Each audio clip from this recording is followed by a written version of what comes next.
The photographer arrived at 10:17 on a Tuesday morning and asked Evelyn Mercer to move her Buick. He was standing on her porch with a camera bag over one shoulder and a collapsible tripod under his arm. Young man, pleasant face, apologetic smile. He looked like somebody who had been sent to the wrong address and wanted her to forgive him for it. "Just so I can get the whole front elevation," he said. "The whole what?" "The house, ma'am." Behind him, a white SUV had parked beside the mailbox. A woman climbed out carrying a bundle of blue shoe covers and a sign with "For Sale" printed across it in red. Evelyn looked from the sign to the photographer. There must be some mistake. The woman stopped halfway up the walk. "Oh," she said. "Claire told me you knew." By noon, Evelyn's family photographs were stacked face down in the laundry room. The photographer had been paid for 30 minutes he had not worked, and her two children were sitting across from her at the kitchen table. Claire had brought a folder. Daniel had brought nothing. Evelyn folded her hands and listened until they ran out of sensible words for what they had done. Then she said, "If you're selling my home, I want Grandma Ruth's cabin." Daniel blinked. Claire's fingers went still on the folder. Neither of them asked why. That hurt worse than Evelyn expected. The kitchen clock clicked through 3 seconds. It was shaped like a rooster, a gift from Tom after he backed into the old one with a ladder. He had come home from the hardware store triumphant, holding the ridiculous red bird as if he had found a lost family heirloom. Claire glanced toward Daniel. It was quick, but Evelyn saw it. "What?" Daniel asked. "The cabin," Evelyn said. "On Ruth's 6 acres. I want it put in my name." Daniel leaned back. His chair gave a familiar squeak. Evelyn had been meaning to tighten that joint since Christmas, but at that moment she decided she never would. "Mom, nobody is trying to take anything from you. There's a sale sign lying in my front yard." "It wasn't supposed to go up today," Claire said. Evelyn turned to her. "Well, that clears it up." Claire inhaled through her nose. She had done that since she was 22 and discovered that other people were less efficient than she was.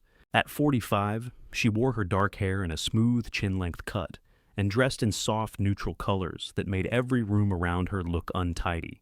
"The agent's assistant made a scheduling mistake," she said. "The photographer was supposed to come after we talked." "You mean after you told me, after we discussed the timeline? You already hired a real estate agent." "We interviewed 3. Daniel rubbed his jaw. He was 42 and still looked enough like Tom to make Evelyn resent him on the wrong days. Same heavy eyebrows, same habit of hunching one shoulder when cornered. But Tom had gone quiet when he was ashamed. Daniel got louder. "The market is strong right now," he said. "That's all this is.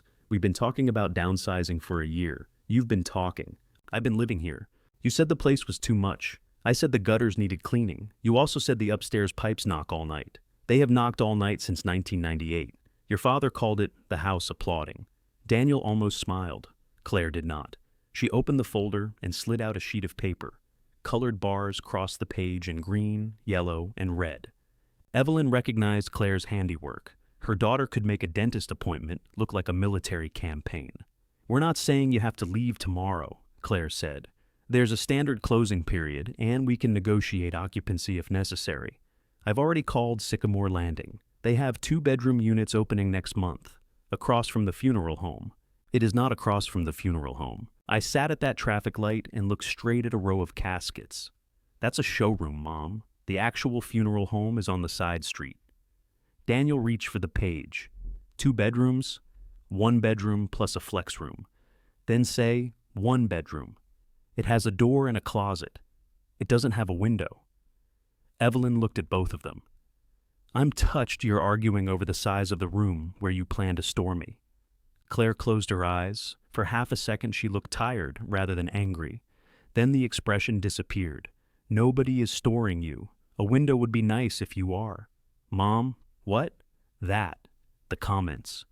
We are trying to deal with a real situation, and you keep making little comments so we'll feel cruel."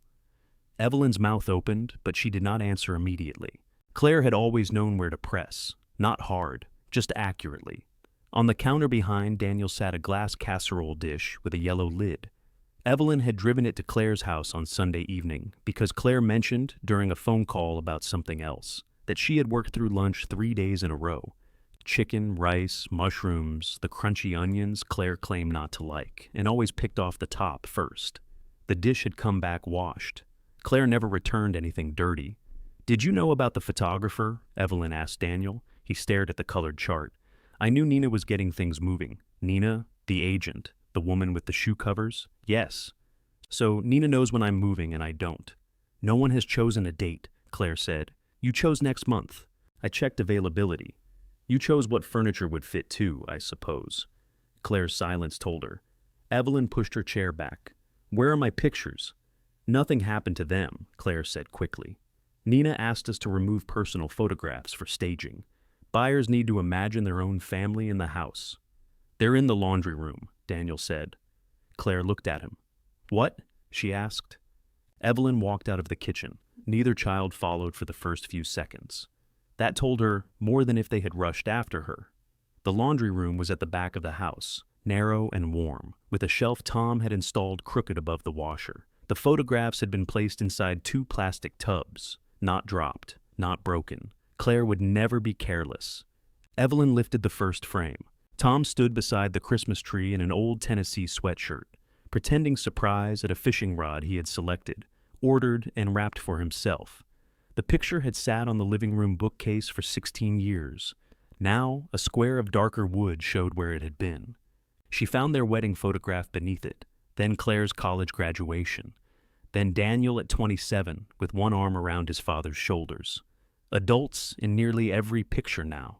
The earlier years survived in albums upstairs, though Evelyn suspected Claire had already assigned those to a labeled box. Mom, Daniel said from the doorway, we weren't throwing them away. I know. We were going to put them back if the house didn't sell. Evelyn turned the frame over in her hands. That's considerate. The strangers might not want it, so I could have my life back. He flinched. Good, she thought, and immediately disliked herself for thinking it. Claire appeared behind him. This is exactly why we wanted to talk before the sign went up. You wanted to control how I found out. We wanted to explain. All right, explain. They went back to the kitchen because that was where the folder waited, and Claire could not explain anything without paperwork nearby. The trust had been arranged while Tom was ill. Evelyn remembered the attorney's office, the bowl of peppermints, Tom coughing into a folded handkerchief, while Claire asked every question twice. Claire and Daniel had been named to handle practical matters if Evelyn became overwhelmed. At the time, it had felt like good sense, like putting flashlights in the hallway before a storm. 3 years after Tom's funeral, the flashlights had become searchlights pointed at her. Claire went through the numbers: property taxes, insurance, the porch estimate, a projected plumbing repair, lawn care, though Evelyn paid Calvin Price's nephew $80 twice a month and sent him home with enough leftovers to feed a work crew. The house is consuming almost 30% of your monthly income, Claire said. 22, not when you include irregular maintenance. You put a new roof in every month? I annualized it. That roof is 9 years old, which is not new. Daniel made a weary sound. Can we stop fighting over percentages? The point is, this place is too much house for one person. Evelyn looked toward the doorway. From her chair, she could see the mark on the trim where Tom had measured a cabinet and cut the molding before she stopped him. The patch had never quite matched. It was too much house. That was the humiliating piece. Her children were not wrong about everything. The stairs made her knees ache. She had stopped using the bathtub because climbing out frightened her. During a storm in April, a branch had struck the roof at 2 a.m, and she had stood in the upstairs hall calling Daniel. He had come. He always came when something broke. He had climbed onto the wet roof with a tarp, while Claire called him an idiot from below. They loved her. Evelyn knew they did. Love had simply become one more reason they believed they were entitled to decide. What does Daniel get? She asked. Daniel's face changed. What's that supposed to mean? The sale? What do you get from it? Nothing. Claire lowered her eyes to the folder. Evelyn saw it. How much? No one is taking your money, Daniel said. That wasn't my question. My business is fine. I didn't ask about your business. You were about to. Claire tapped one fingernail against the table. Daniel has some short-term cash flow pressure. He turned on her. I told you that in confidence.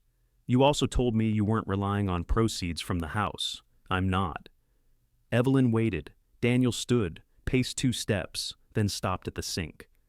I said if there was money available after Mom was settled, maybe we could discuss a loan, that's all. The farmhouse suddenly felt very still. Even the rooster clock seemed to lower its voice. Evelyn thought of the casseroles, the insurance reminders, the $4,000 Tom had given Daniel after a supplier sued him 6 years earlier, the check Evelyn herself had written when his truck transmission failed, which Daniel repaid in pieces and then apparently forgot before the final 800. Claire's anger made more sense now. So did the speed. You put my house up for sale because Daniel needs money. No, Claire said. I put the house up for sale because you cannot keep spending everything you have maintaining a building you don't need. Daniel's problems are separate. Thank you, Daniel muttered. They are also real, Claire continued. And if there is a responsible way to help him later, we can discuss it. We, Evelyn repeated. Claire's cheeks colored. Evelyn rose and carried the rooster clock down from the wall. The faded outline behind it was shaped like a little house. What are you doing? Daniel asked, removing something personal. Apparently that helps strangers imagine themselves here. She set the clock in the empty laundry basket. Claire's shoulders dropped. Please don't make decisions because you're angry. That advice has arrived about 6 hours late. The cabin isn't realistic, Claire said. It barely has heat. It has a wood stove. It has a rusted box with a pipe. It belonged to your grandmother. It belonged to Dad. And now it's part of the trust. Then take it out. Daniel looked almost relieved. Honestly, Claire, if she wants the cabin, why not? It's not worth much. Evelyn turned toward him. He heard it after he said it. To his credit, he looked ashamed. Claire gathered the pages into a neat stack. You haven't been out there since Ruth died. Yes, I have. When? 3 weeks ago. Both of them stared at her. Evelyn did not explain that she had driven there after one of Claire's apartment brochures arrived in the mail. She did not tell them she had sat on Ruth's porch for an hour with her coat buttoned to her throat, listening to rain move through bare trees. She also did not tell them about the soft place in the kitchen floor, the broken pump handle, or the strip of daylight visible above the stove. The cabin was not a prize waiting for her. It was cold, damaged, and lonely. So was she. But only one of them had already been mistaken for worthless. Claire tucked the papers into the folder, tapped their edges against the table, and said, At least let us have the cabin inspected before you decide. Evelyn picked up the laundry basket with the rooster clock inside. I've decided. You can't live there in its present condition. Then I'll change its present condition.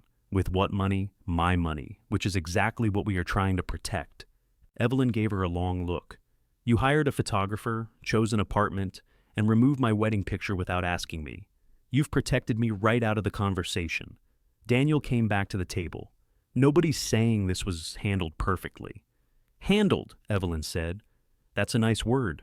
What word would you prefer? She thought about it. Managed. He rubbed both hands over his face. Fine. We managed it badly. You hid it well. Claire's mouth tightened. We did not hide it. We moved too quickly. You moved quietly. That is not the same thing. It is when the quiet part is happening in my house. The three of them stood in the kitchen, all too angry to sit and too familiar to leave.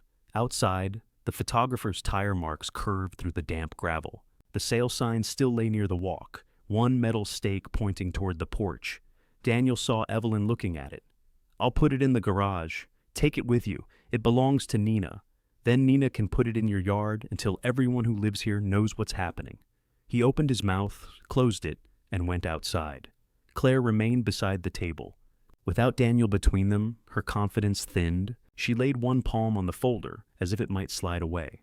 Mom, there's a difference between being included and being allowed to refuse every difficult decision. Did I refuse? You've delayed. I said I would look at smaller places. You looked at one condo 6 months ago and rejected it because the kitchen sink faced a wall. I have reached an age when I know whether I want to spend my remaining years staring at drywall while I wash a fork. It had a dishwasher. Then the dishwasher could stare at the wall. Claire nearly laughed. It appeared against her will, a small breath through her nose. Evelyn nearly joined her. For one dangerous second, they were themselves again. Then Claire looked at the basket. Why that cabin? You never wanted it. That isn't an answer. I asked for it after your grandmother died. Your father said it wasn't sensible. He was right. He said we'd talk about it later. Claire knew what later meant when spoken by a sick man. She looked away. Evelyn shifted the basket to her other hip. The clock's wooden feet knocked against the plastic bottom. I washed Ruth's clothes, she said. I hauled drinking water when the pump went bad. I drove out there every Thursday and most Sundays for 4 years. I remember. No, you remember me not being home. I remember you complaining about it. I was tired. You were always tired. The words landed without being raised. Claire crossed her arms. You act like you did all of that because nobody else cared. Dad was working. Daniel had just started the business. I was driving back and forth from Nashville. And I was available. You made yourself available. Somebody had to. That was always your answer. Evelyn set the basket down carefully. What is that supposed to mean? It means you say yes before anyone else has a chance.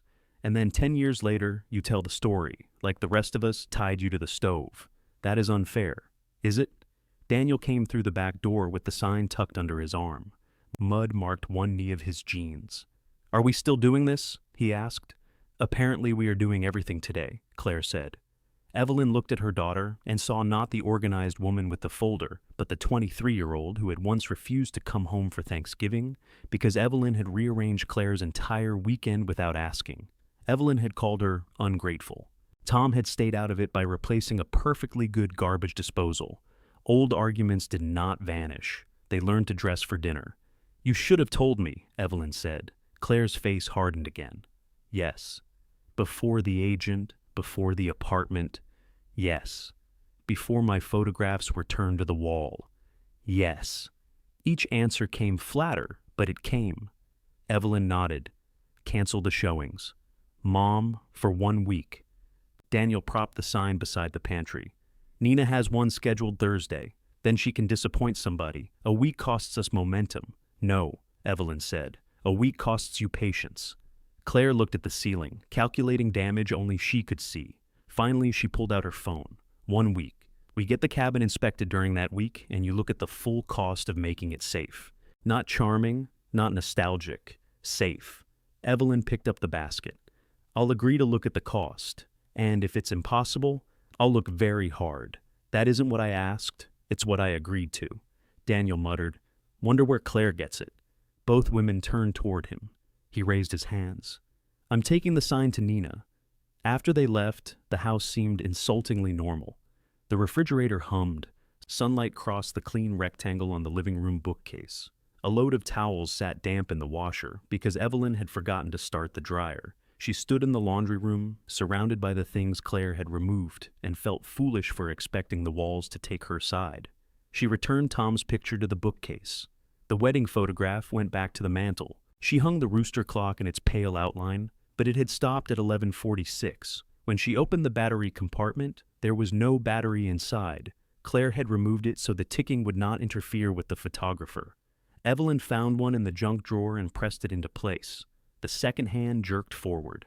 That evening, she called Darlene Webb. Darlene answered over the noise of a television game show. If this is about bridge, I'm not coming Thursday. Susan cheats, and I'm tired of pretending she's lucky. I need to go out to Ruth's cabin tomorrow. The television went silent. Why? I'm thinking of moving there? A pause followed, not shocked silence. Darlene was too disciplined for that. It was the pause of a woman setting down a drink before responding. Have you had a stroke? No. Did a doctor tell you that, or are you going by how you feel? My children put the farmhouse on the market. Oh.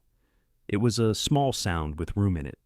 Evelyn sat at the kitchen table and told her about the photographer, the shoe covers, the apartment with the windowless flex room. She did not mention Daniel's business. That shame still belonged to him, though he had tried to pay his debts with her walls. When she finished, Darlene said, I'll pick you up at 9. I can drive, I know. But if the cabin collapses, I want my car safely out from under it. Darlene arrived at 8:40 in a red Subaru, with 2 travel mugs and a canvas tool bag she had owned since their office days at Mercer Heating and Air. She wore a purple rain jacket, lipstick too bright for the morning, and white sneakers she would regret within 10 minutes. You said 9. I was awake. You're always awake, which is why I accomplish things. The road narrowed beyond the county line, passing cattle fields and low houses with wood smoke lifting from their chimneys. Darlene did not ask whether Evelyn had slept. Instead, she complained about Susan's bridge habits until they turned onto Ruth's gravel lane. The trees had grown inward. Bare branches scratched both sides of the Subaru. Good, Darlene said. The forest is already trying to keep you. The cabin appeared beyond a stand of poplars, smaller than Evelyn remembered and worse than she had admitted. Its porch leaned toward the ground. One shutter hung by a single hinge. Brown leaves had packed themselves against the foundation, and the roof sagged slightly above the back room. Darlene parked and stared through the windshield. Did Ruth live here willingly? She was stubborn. That was not my question. Evelyn got out. The air smelled of wet bark and old smoke. No traffic reached them. No lawnmower, no delivery truck, no distant bass from somebody's car. Only water moving somewhere downhill, and Darlene swearing after stepping ankle-deep in mud. The key resisted. Evelyn lifted the door by its handle while turning it, a motion her body remembered before her mind did. Inside, cold air held the smells of mildew, ashes, and mouse droppings. Ruth's iron bed frame remained against the wall without a mattress. A wooden table stood near the kitchen window, one leg propped on a folded square of linoleum. The wood stove wore a coat of rust. Darlene peered upward. I can see sky, only a little. I have never heard anybody advertise a little sky through a roof. Evelyn walked to the sink. She tried the tap, although she knew nothing would happen. The handle squealed in complaint. She had stood in that spot hundreds of times, heating water in a dented pot, while Ruth sat at the table pretending she did not need help. Ruth had been narrow as a fence post, and twice as difficult to move. She had criticized Evelyn's biscuits, Evelyn's driving, and the way Evelyn folded towels. Then, during her last winter, she had reached up from the bed, touched Evelyn's cheek, and said, "You make lonely look easy." At the time, Evelyn had taken it as praise. Now she was not sure it had been. A truck rumbled outside. Darlene moved to the window. "Were you expecting someone?" "No." The truck stopped beside the Subaru. Calvin Price climbed out wearing brown coveralls and a faded cap. He was tall but stooped through the shoulders, as if years of door frames had taught him caution. His beard had gone almost entirely white since Evelyn last saw him at Ruth's funeral. He came up the porch steps slowly, testing each board before putting his weight on it. "I saw a vehicle," he said through the open door. "Thought somebody might be stripping copper." Darlene looked around.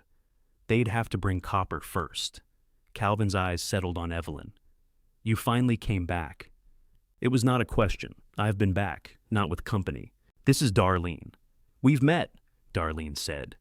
"You returned our payroll forms late for 11 straight years." "Only 10. 12 then." Calvin smiled faintly. "Still keeping score?" "Only when I'm winning." He stepped inside, ducking beneath the frame. His gaze traveled over the ceiling, the stove, the buckled floor by the sink. "What are you doing out here, Evelyn?" "Considering repairs." "For what?" "To live in." Calvin removed his cap. Darlene folded her arms, apparently pleased that someone else had finally produced the appropriate reaction. Calvin looked around again, slower this time. "You planning to become a raccoon. I'm planning to fix it. The pump's seized, power line needs replacing, back sill may be rotten. I know there's work. You don't know yet. Then tell me." He studied her face.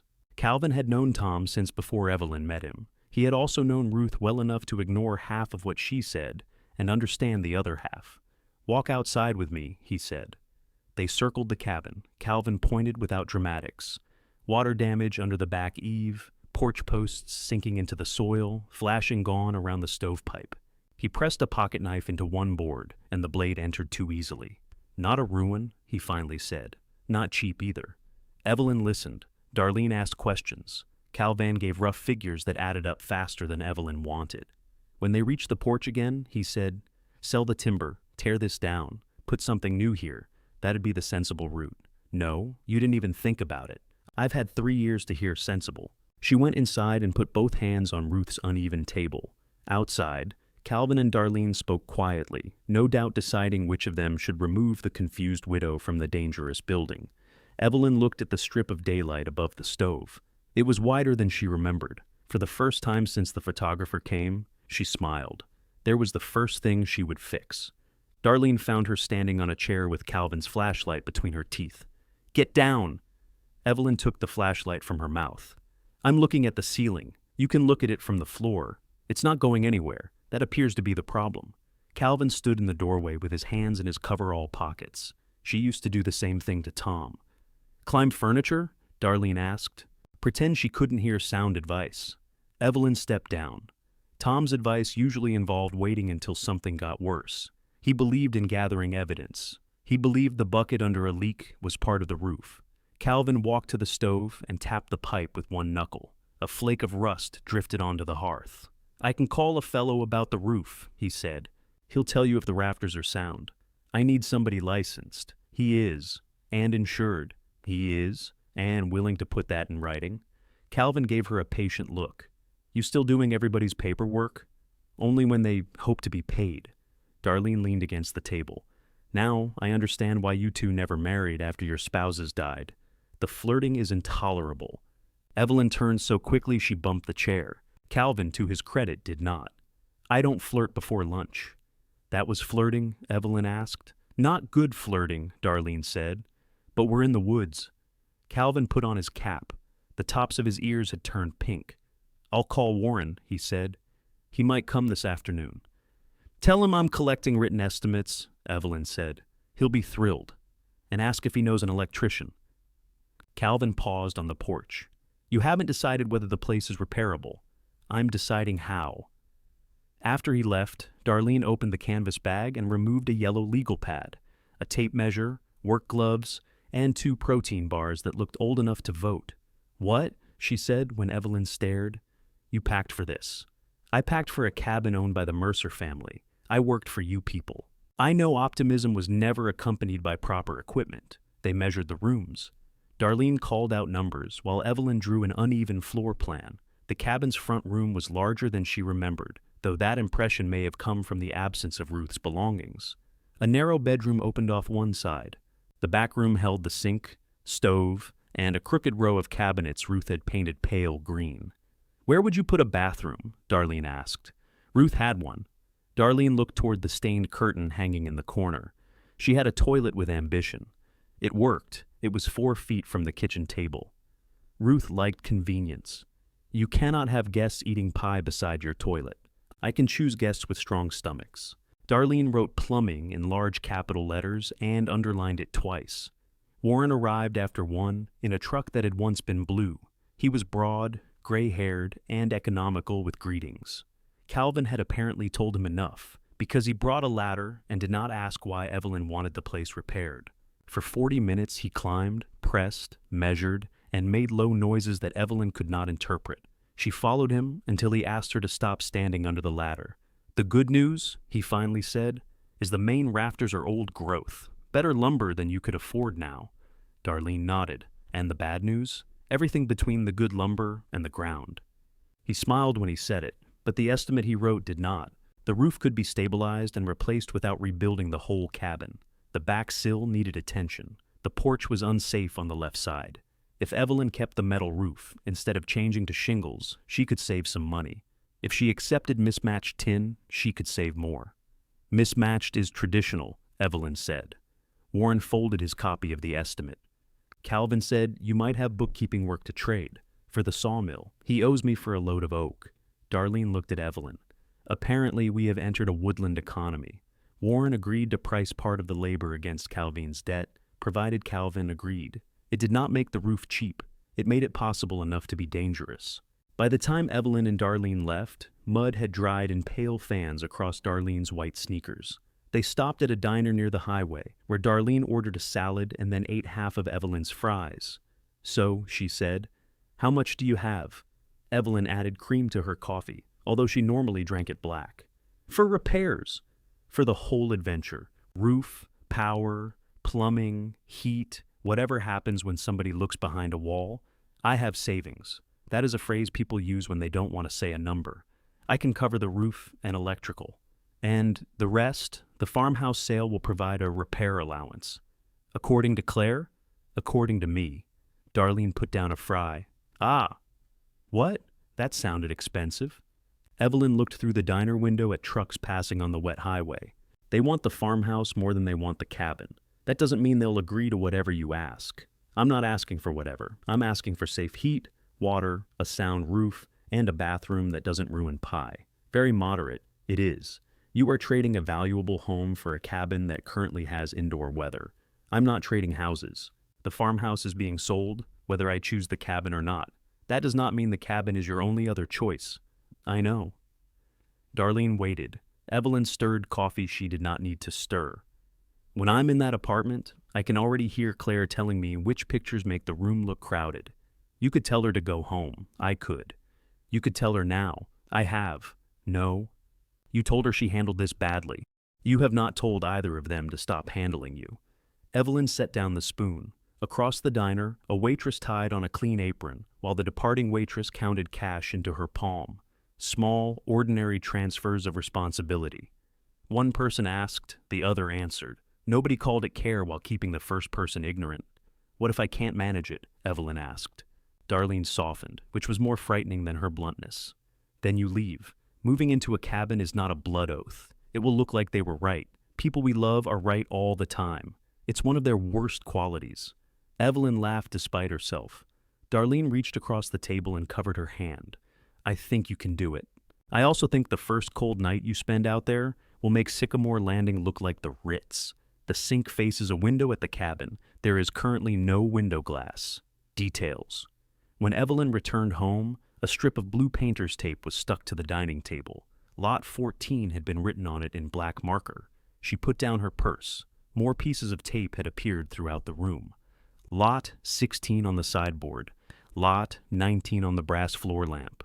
The china cabinet bore 2 labels, one on the cabinet and one on the dishes inside. Claire stood in the living room with a woman Evelyn did not know. The woman wore red-framed glasses and held a clipboard. They both turned. Claire spoke first. You're back early. From where? The cabin. How did you know I was there? Daniel drove by. He drove 14 miles out of his way. He was concerned. He could have stopped. The woman with the red glasses stepped forward.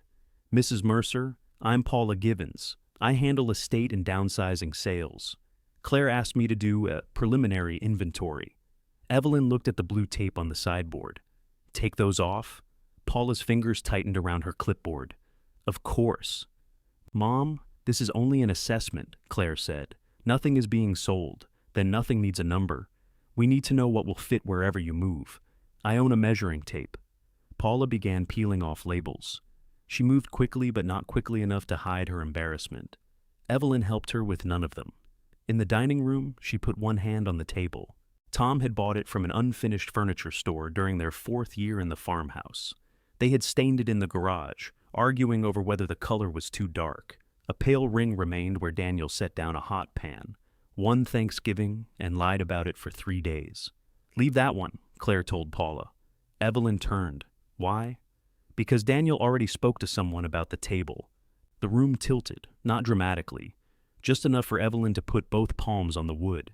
He did what? He thought you wouldn't have room for it. Who did he speak to? One of his customers. She's furnishing a rental property. He sold my table? No. He promised first refusal, which he should not have done. Paula removed the label and folded it onto itself. Evelyn's voice came out low. Please leave us alone. Paula nodded.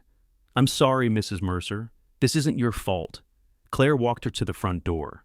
Evelyn stayed where she was, tracing the edge of the table with her thumb. When Claire returned, she had the folder tucked beneath one arm again. You knew? Evelyn said. I found out after he called her. And you put a number on it anyway. For the inventory, you keep changing the word for taking something. I am not taking anything. You removed my photographs, labeled my furniture, and arranged for a stranger to carry away the table where I buried your father's face in a lemon pie on our 25th anniversary. Claire's lips moved. The memory caught her off guard. He was teasing you, she said. He deserved it. He had meringue in his ears. He kept talking. Claire looked down at the tabletop. I remember. For a moment, Evelyn wanted the memory to save them. Claire had been there, laughing so hard she slid out of her chair. Daniel had taken the picture. Tom had licked filling off his wrist and declared the marriage healed. But a shared memory was not shared ownership. Evelyn pulled out a chair and sat. I have a roof estimate, she said. There will be others. I want the cabin and enough money from the sale to make it safely livable. Claire did not sit. You're giving up hundreds of thousands in equity for 6 acres and a structure that may not pass inspection. That leaves plenty for my care. It also leaves Daniel with an argument that the remaining money should be divided. Daniel can argue with the rooster clock. This is not funny. I'm not laughing. Claire set the folder on the table. If you do this, I want everything written out. Every repair, every cost. And I want you to keep enough savings that one bad year doesn't force another sale. Evelyn studied her daughter. That sounds almost like you're helping me. I am trying to keep you from punishing yourself, just to punish us. That sounds more familiar. Claire pulled out the chair across from her. Show me the roof estimate. Evelyn took the folded paper from her purse but kept her hand on it. First, call Daniel. For what? Tell him the dining table is unavailable. Claire exhaled. Evelyn did not move her hand. Finally, Claire took out her phone. She placed the call on speaker without being asked. Daniel answered on the fourth ring. What now? Claire looked at Evelyn, and something old and unwillingly amused passed between them. The table, Claire said. You're going to call your customer. A silence followed. Then Daniel said, Mom came home, didn't she? Evelyn leaned toward the phone. She did, she said. And she's sitting at lot 14. Daniel breathed into the phone. It wasn't sold. That is not the same as unavailable, Evelyn said. I told Marcy she could have it if you didn't want it. You didn't ask whether I wanted it. You can't put an 8-foot table in that cabin. I can put it in the creek if I choose. Claire pinched the bridge of her nose. Please don't put it in the creek. It would be mine in the creek. Daniel's voice sharpened. You want me to call a customer and tell her I offered something that wasn't mine? Yes. That makes me look like an idiot. Evelyn waited. Fine, he said. I want to hear you do it. Oh, come on. Speakerphone works in both directions. Claire glanced at her mother. This time the amusement was unmistakable, though she pressed her lips together to hide it. Daniel muttered something that sounded theological and disconnected the call. He'll call her, Claire said. He'll call us back when he has. He is running a business. So is Marcy, apparently. She can answer. Evelyn unfolded Warren's estimate. Claire read it once, then again, more slowly. Her eyebrows lifted at the roof figure. This doesn't include replacing damaged interior boards. No, or mold treatment. There may not be mold. There is always mold. That is a strange thing to say with confidence. I've bought 2 houses. You bought 1 house and a condominium. The condominium had mold. You should put that on your resume. Claire took a pen from the folder and wrote notes in the margins. She circled the phrase owner responsible for debris disposal. Who is disposing of debris? I haven't chosen, which means you, which means I haven't chosen. Mom, you cannot haul roofing metal. I know. Do you? Evelyn nearly snapped at her. Instead, she watched Claire calculate. Her daughter had spent the morning numbering Evelyn's possessions and was now trying to keep her off a ladder. Both things came from the same maddening root. I need you to understand something, Evelyn said. Your concern does not give you ownership. Claire's pen stopped. Not of my furniture, not of my money, not of my bad decisions. What if the bad decision leaves you hurt? Then you may bring me a casserole and say nothing. I don't cook. You may buy one. Claire looked at the estimate again. What if I say something while bringing it? I'll allow 3 sentences. Generous. The phone rang. Daniel did not greet them. Marcy is not getting the table. Thank you, Evelyn said. She thinks I'm disorganized. You'll survive. She buys 3 systems a year from me. Then she already knows you? Claire covered a laugh with a cough. Daniel heard it. Glad everybody's enjoying this. No one enjoyed finding price tags on my furniture, Evelyn said. Come over tomorrow. We need to talk about the cabin. I've got jobs all day. After. What time? 6. I may not be done. Then you'll be late. She ended the call before he could negotiate. Claire stared at her. You're different today. No, you just scheduled over the parts you didn't like. They spent the next hour at lot 14. Claire turned Warren's estimate into columns. Evelyn rejected her projected cost for new kitchen cabinets, since the old ones were crooked but solid. Claire rejected Evelyn's plan to rely on the wood stove as primary heat. They agreed to price a small heating unit, argue about it later, and put a proper bathroom at the top of the list. When Claire left, she took every strip of blue tape with her. Evelyn found one more on the rocking chair in the upstairs guest room and stuck it to Claire's folder before handing it through the car window. Claire read LOT 27 and shook her head. The following morning, Nina called to apologize. Her voice had the polished warmth of someone who could apologize without admitting to an error that affected commission. I completely understand how upsetting the confusion must have been. It wasn't confusing, Evelyn said. Your photographer knew why he was there. There was a pause. Of course. I only mean the scheduling. The listing is paused for 1 week. Claire mentioned that.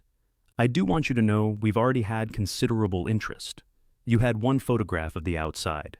In this market, Location and acreage, 1 week, Nina.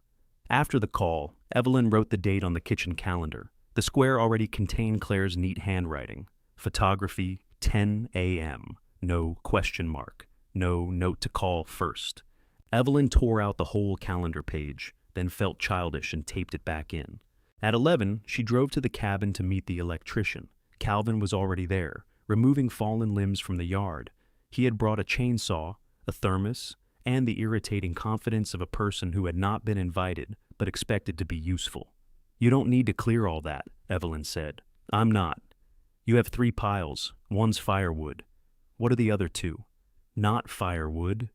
The electrician, Gina Alvarez, arrived in a white van. She was compact, brisk, and unimpressed by the cabin. She inspected the panel, traced the old line, and told Evelyn the previous wiring had been installed by either an amateur or a person with personal hostility toward buildings. "Can you make it safe?" "Sure." "How much?" Gina named a figure. Calvin whistled. Evelyn said, "Write it down." Gina looked between them. "You need service replaced from the pole, a new panel, grounded outlets, and fixtures. I'm not putting my name on half a job. I don't want half." "Good. Most people do."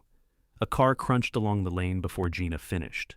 Claire's silver sedan emerged between the trees, moving slowly to protect its paint. She parked beside Calvin's truck and stepped out wearing jeans, ankle boots, and an expression that suggested the woods had changed the appointment without consulting her. "You didn't say you were coming," Evelyn said. "I wanted to see it. You've seen it.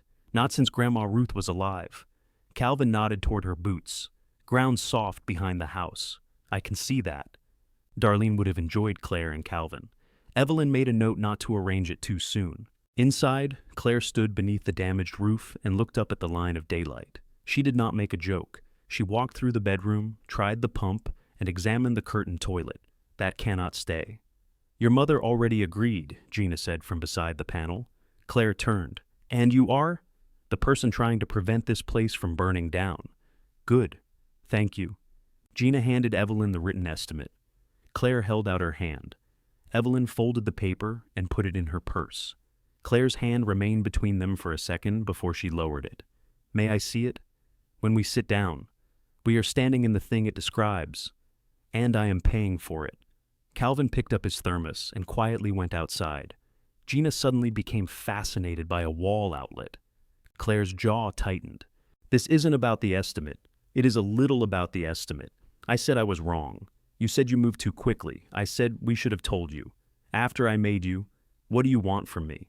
Evelyn looked at the stripped room, the scarred table, the ceiling Ruth had stared at during her last winter. She did not know what answer would be fair. She wanted Claire to feel what she had felt when the photographer asked her to move her car. She also wanted to remain the sort of mother who did not want that. "I want you to ask," she said. Claire's anger changed shape. "May I see the estimate?" "Yes."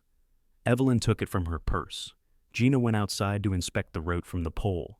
Claire read the total and glanced toward the rusted stove. "That's before plumbing." "Yes. Roof, electric, plumbing, heat. You could spend $60,000 before you buy a towel rack. I own towel racks. They may already be numbered." Evelyn smiled despite herself.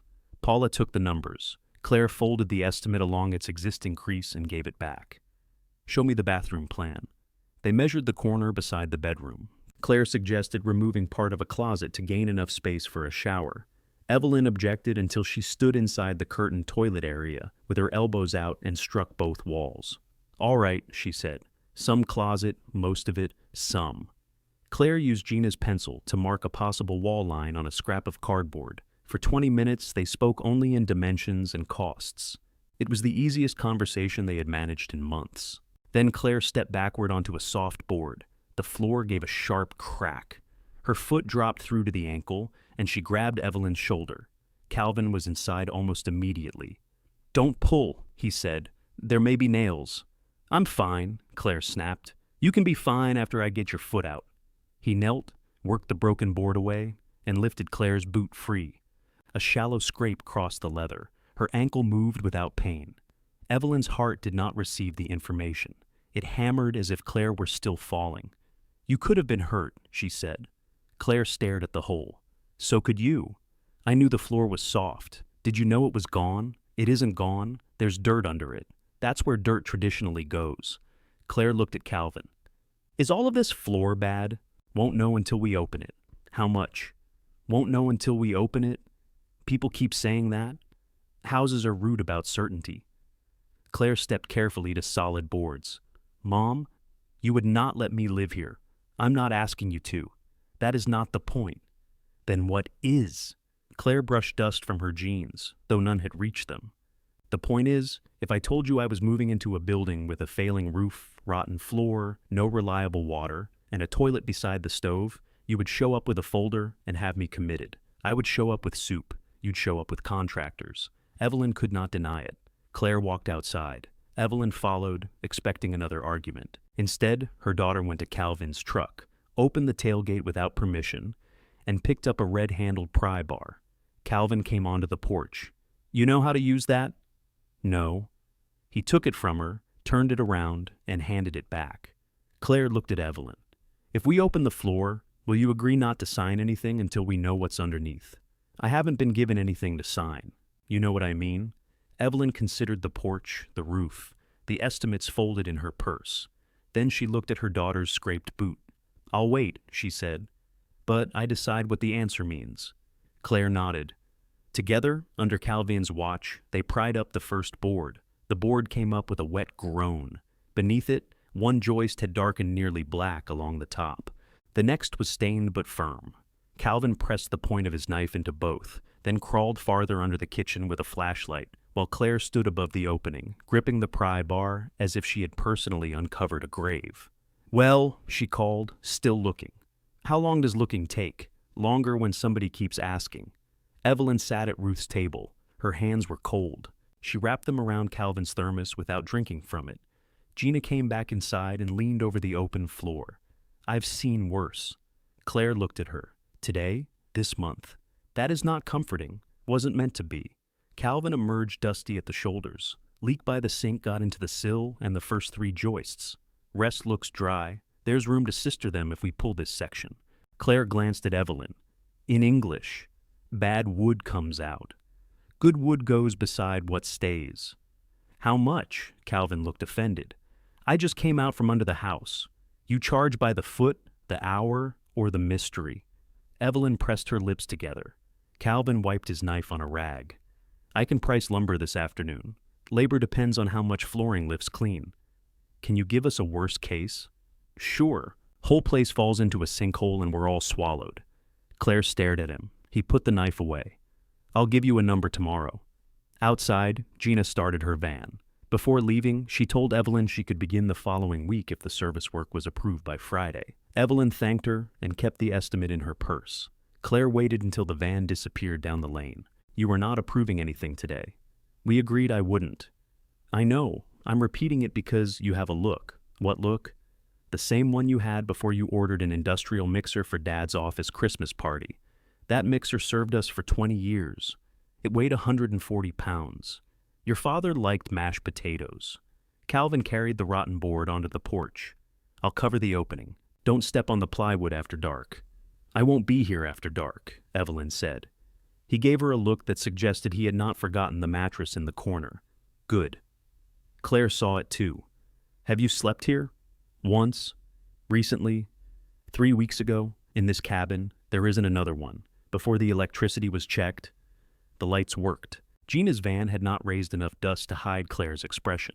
You came out here alone, slept on a mattress under a leaking roof, and did not tell anybody. I told Darlene afterward. Of course you did. What does that mean? It means Darlene gets the truth, and I get calendar reminders for your dentist. I didn't know I needed permission to spend one night away. You don't. You need enough sense to tell someone where you are. Calvin picked up his tools. I'm going to be somewhere else. Coward, Evelyn said. Alive, coward. He left them beside the hole. Claire set the pry bar on the table. This is why we worry, no? This is what you use to justify what you already decided. You could have fallen. The stove could have vented wrong. You could have had chest pain with no cell service. I have never had chest pain. People rarely schedule their first episode. Evelyn's irritation faltered. Behind Claire's anger was something raw and familiar. Tom's final year had trained all of them to listen for disaster in ordinary sounds. A dropped pan, a cough behind a closed door, the phone ringing after 10. "I should have told someone," Evelyn said. Claire crossed her arms. "Do not make me say it twice. I'm preserving the moment. You were still wrong about the photographer?" "Yes." "And the labels?" "Yes." "And the apartment?" "I still like the apartment. 1 out of 3 is not enough to be smug." Claire picked up her purse. "I'll see you at 6. You weren't invited. Daniel needs supervision. He's 42. Exactly." At 5:50, Evelyn found Daniel's truck parked crooked across half the driveway. He was sitting at the kitchen table with 2 paper bags from Calhoun's and the rooster clock in pieces in front of him. "What happened?" "It stopped again." "You took it apart?" "The battery contact was corroded. It was working this morning. It was losing time." "How much?" 7 minutes. Maybe it was tired." He did not smile. "I brought barbecue." The bag smelled of smoke, vinegar, and warm bread. Daniel had remembered her order without asking. Pulled pork, baked beans, no slaw. He was still wearing work clothes, the blue shirt with Mercer Air stitched above the pocket. A grease mark crossed one sleeve. Evelyn put her purse on the chair beside her. "Where's Claire?" "Late for once." He fitted the clock's red wooden back into place. "Marcy's getting a table from Pottery Barn." "I hope they asked the owner. She told me to tell you she hopes you enjoy yours." "That was gracious." "No, it wasn't." The back door opened. Claire entered carrying her laptop and Calvin's rough floor estimate, which had apparently traveled faster than Evelyn. "He texted it to me," she said. "Calvin texts?" Evelyn asked. Full sentences, punctuation. It was unsettling. They unpacked dinner onto lot 14.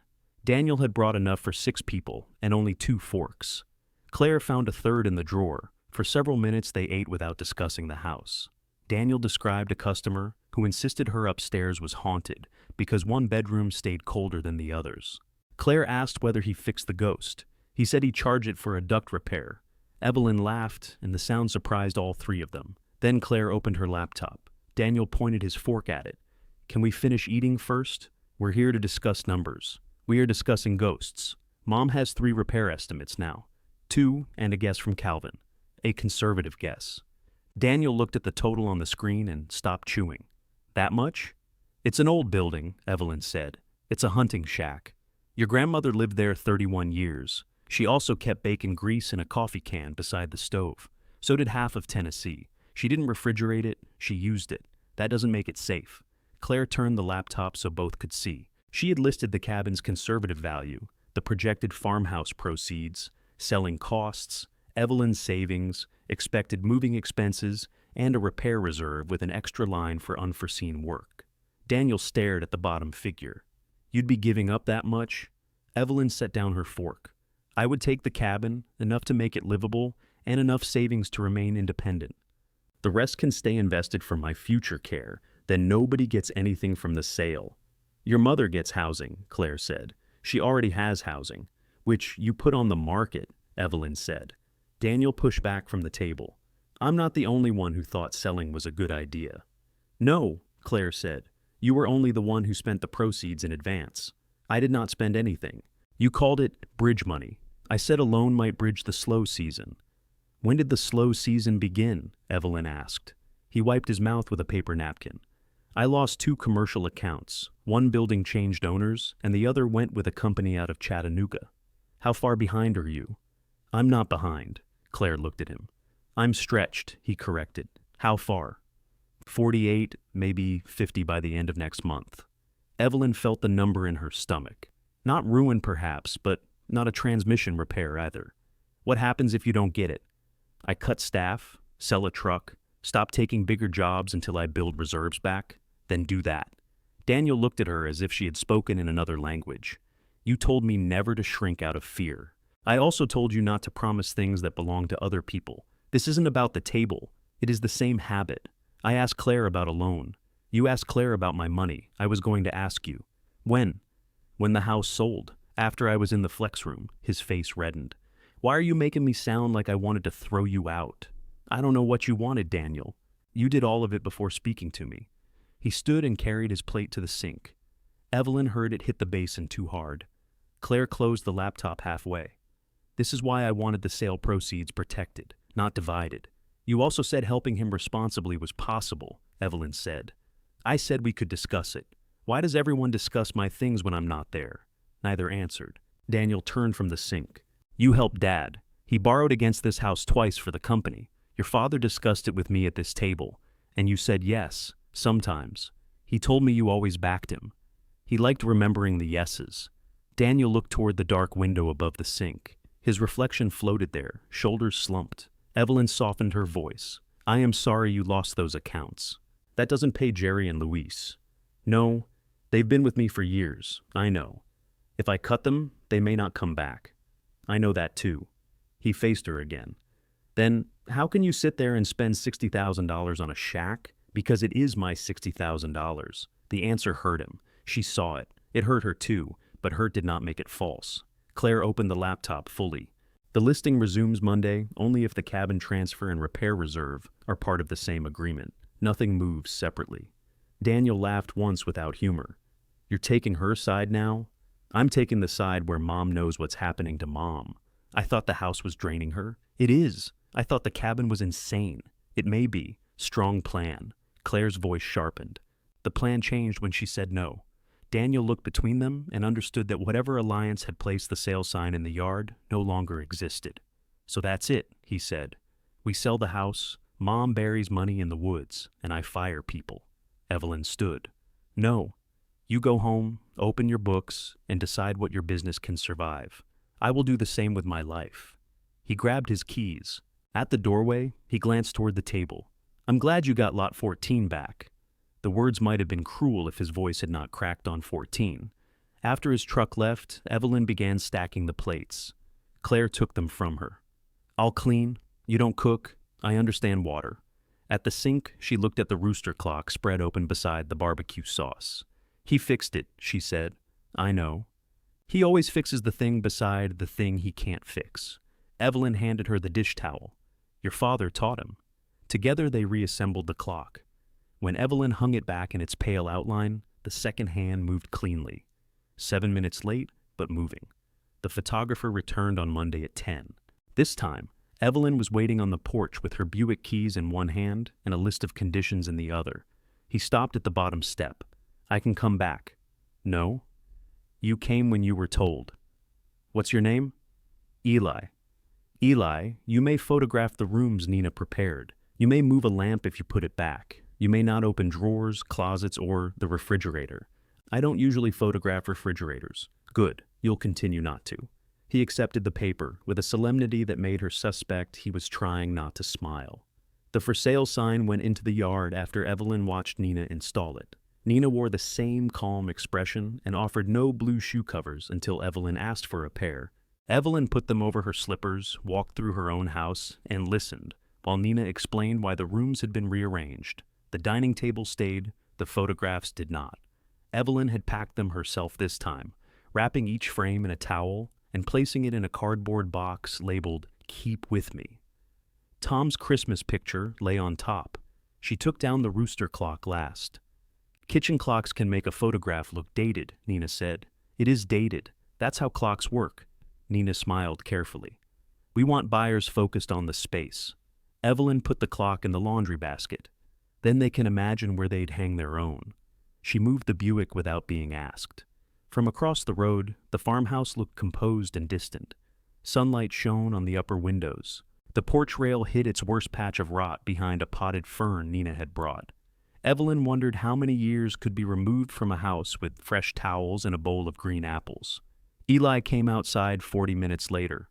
Would you like to see them? Nina answered first. I review all photographs before. Yes, Evelyn said.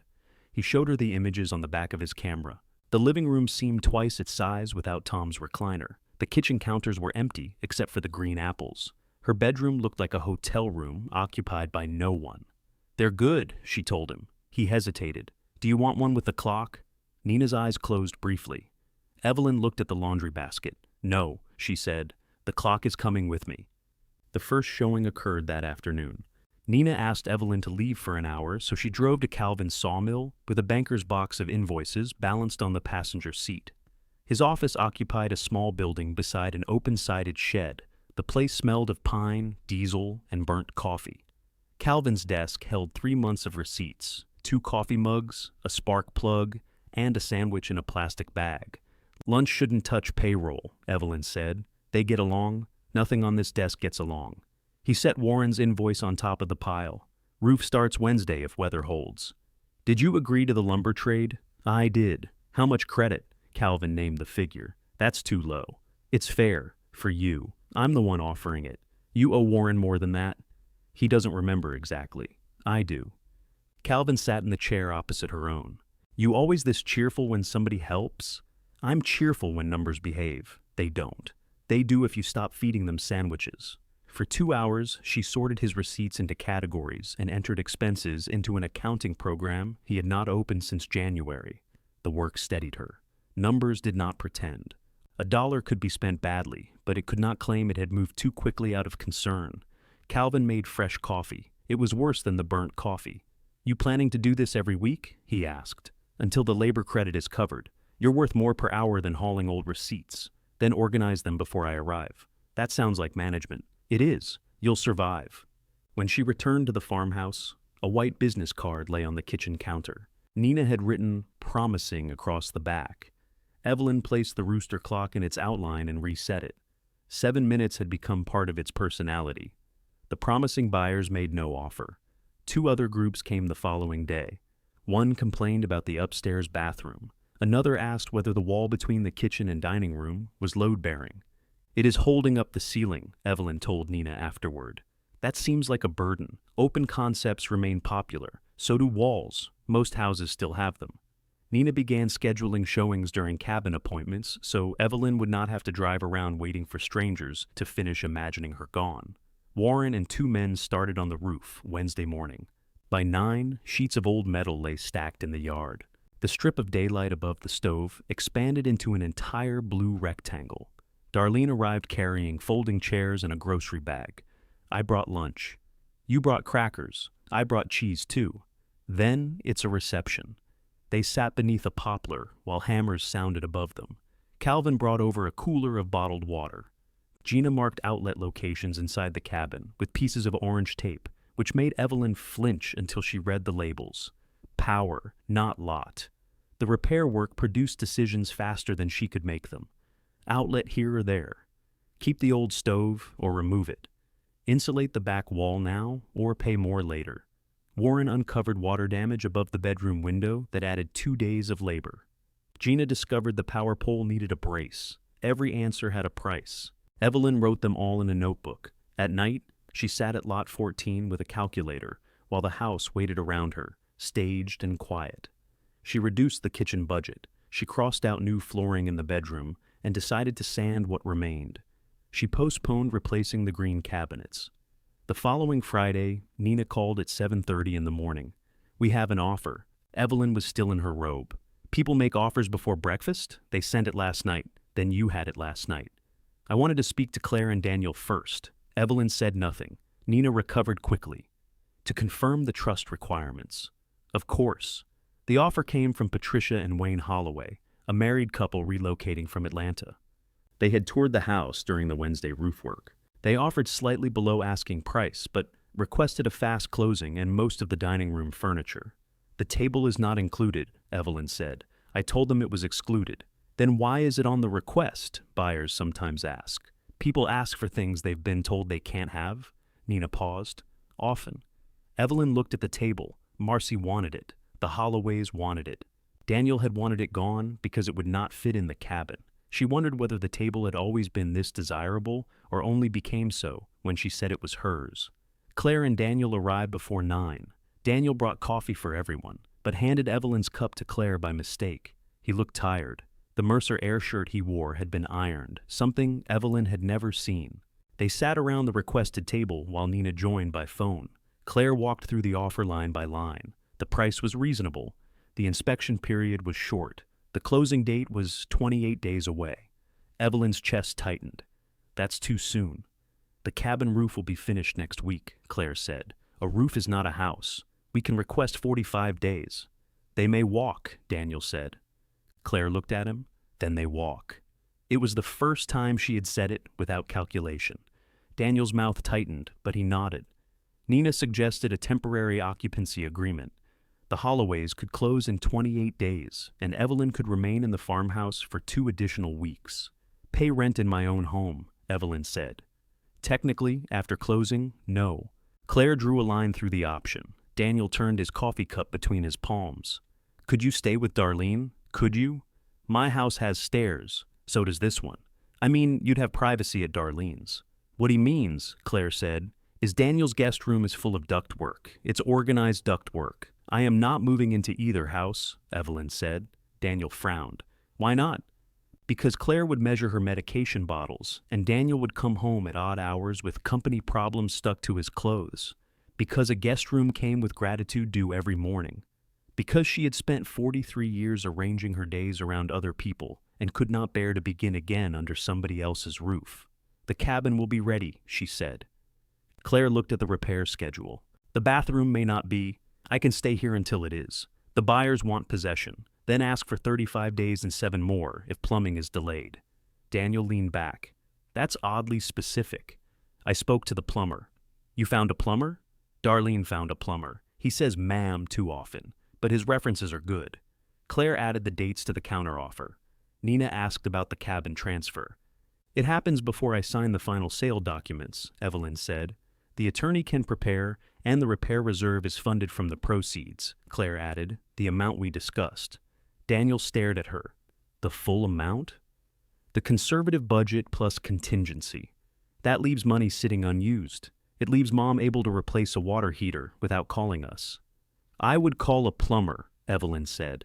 Claire did not look away from her brother. The rest stays in Mom's account for Mom. We could make a loan agreement.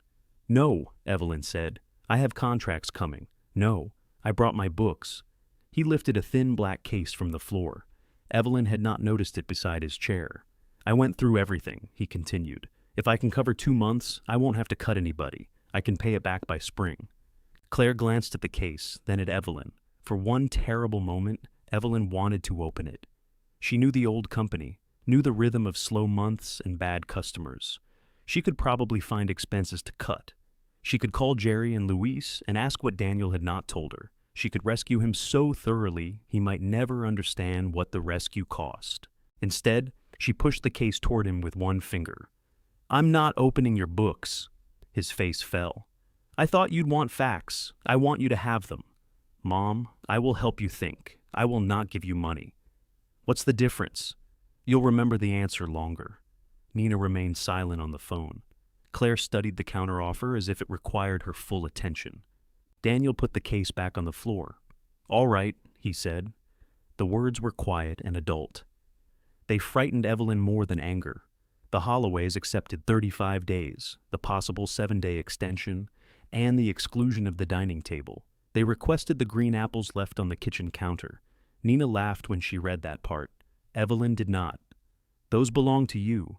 Consider them a staging gift. Evelyn looked at Claire and Daniel. The revised offer waited on the table between them.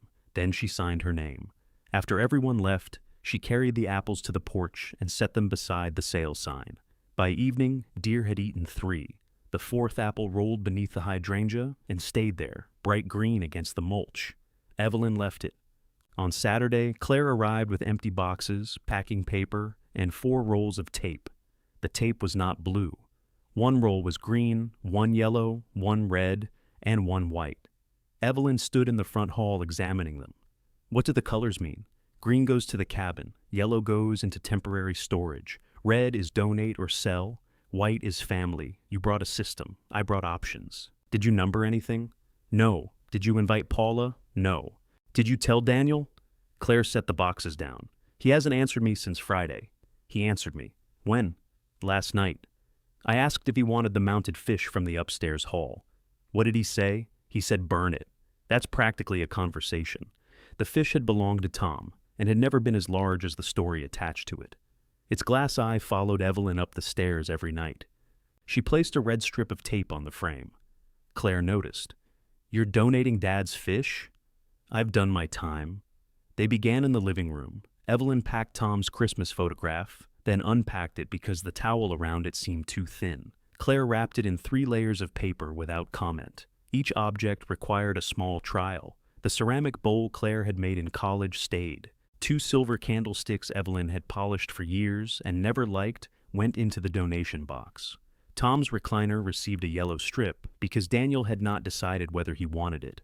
The empty spaces accumulated. By lunch, the bookcase held only dust outlines. Claire stood on a chair wiping the top shelf, though it did not need wiping before the move. "You know the Holloways will clean," Evelyn said. "They'll hire people to clean, then let them get their money's worth." Claire kept wiping. Evelyn opened a drawer in the sideboard. Inside were cloth napkins, birthday candles, 2 decks of cards, and a thick envelope with Tom, written across the front in her own handwriting. She had forgotten about it. Claire saw her face and stepped down. "What is it?" "Nothing dramatic. Those are famous last words." Evelyn opened the envelope. It contained the folded program from Tom's funeral, a stack of condolence cards she could not bear to throw away, and the handwritten list of people who brought food. Claire pulled out a card. "Mrs. Benton brought 3 hams. She brought 1 ham 3 times. Why?"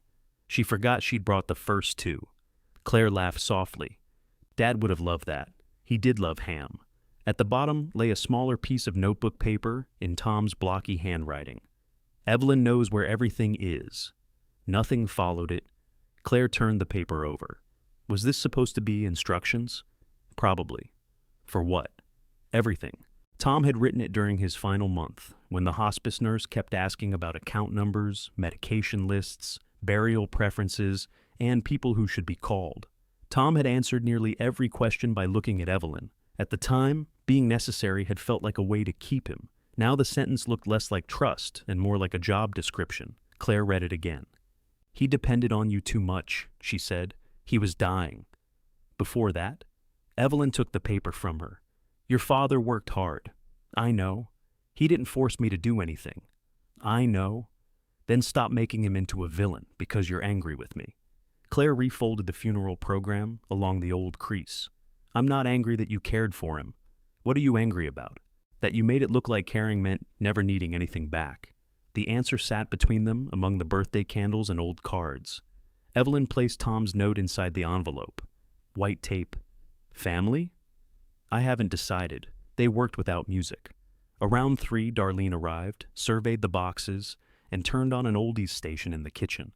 "This house sounds dead," she said. "It is being packed," Claire said. "Objects don't sing, Claire. Some of Mom's do. There's a fish upstairs that tells lies." Darlene warmed to Claire after that. They carried boxes while arguing over which version of "Ain't Too Proud to Beg" was best. Evelyn sat on the floor beside a carton of photo albums, watching her daughter dance badly with a roll of green tape around one wrist. The sight made her unexpectedly furious. Claire could be funny. Claire could be tender. Claire could wrap a photograph 3 times and remember every word to an old song. That did not erase the photographer on the porch. Love would have been easier if cruelty and kindness came in separate people. She closed the carton too hard. Darlene looked over. "Back hurting?" "No." "Then your face is lying." "I'm fine. That's not a useful answer at your age." Claire carried the box away before Evelyn could snap at both of them. The farmhouse inspection happened Monday. The Holloways inspector found the loose porch rail, a slow leak beneath the upstairs sink, and evidence of squirrels in the attic. "I told Daniel about that scratching," Evelyn said when Nina called. "What did he say?" "He said it was branches." "There are no branches near that roofline." "I know. The buyers asked for a credit instead of repairs." Claire considered the amount fair. Daniel called it robbery. Evelyn accepted it because the cabin plumber had given her a start date, and she wanted the sale moving before someone found another animal. At the cabin, Warren finished the roof with dark green metal, interrupted by 2 older silver sheets over the back room. Darlene called it a quilt. Gina replaced the panel and ran wires through the walls. For the first time in years, every outlet held power, without a lamp flickering somewhere else. Evelyn stood in the middle of the front room, while Gina turned on the ceiling light. The bulb glowed. "That's it?" Darlene asked. "What were you expecting?" Gina said. "I don't know. Music. You have to hire a different electrician for music." The new light was plain and too bright. It showed every crack, water stain, and cobweb. Evelyn loved it. Calvin arrived with a bundle of oak boards in his truck. "What are those?" she asked. Flooring. I didn't order flooring. Leftovers from a job. How much? Nothing? Then I don't want it. Calvin rested both forearms on the truck bed. The sawmill owes you for organizing 6 months of invoices. We agreed on an hourly credit.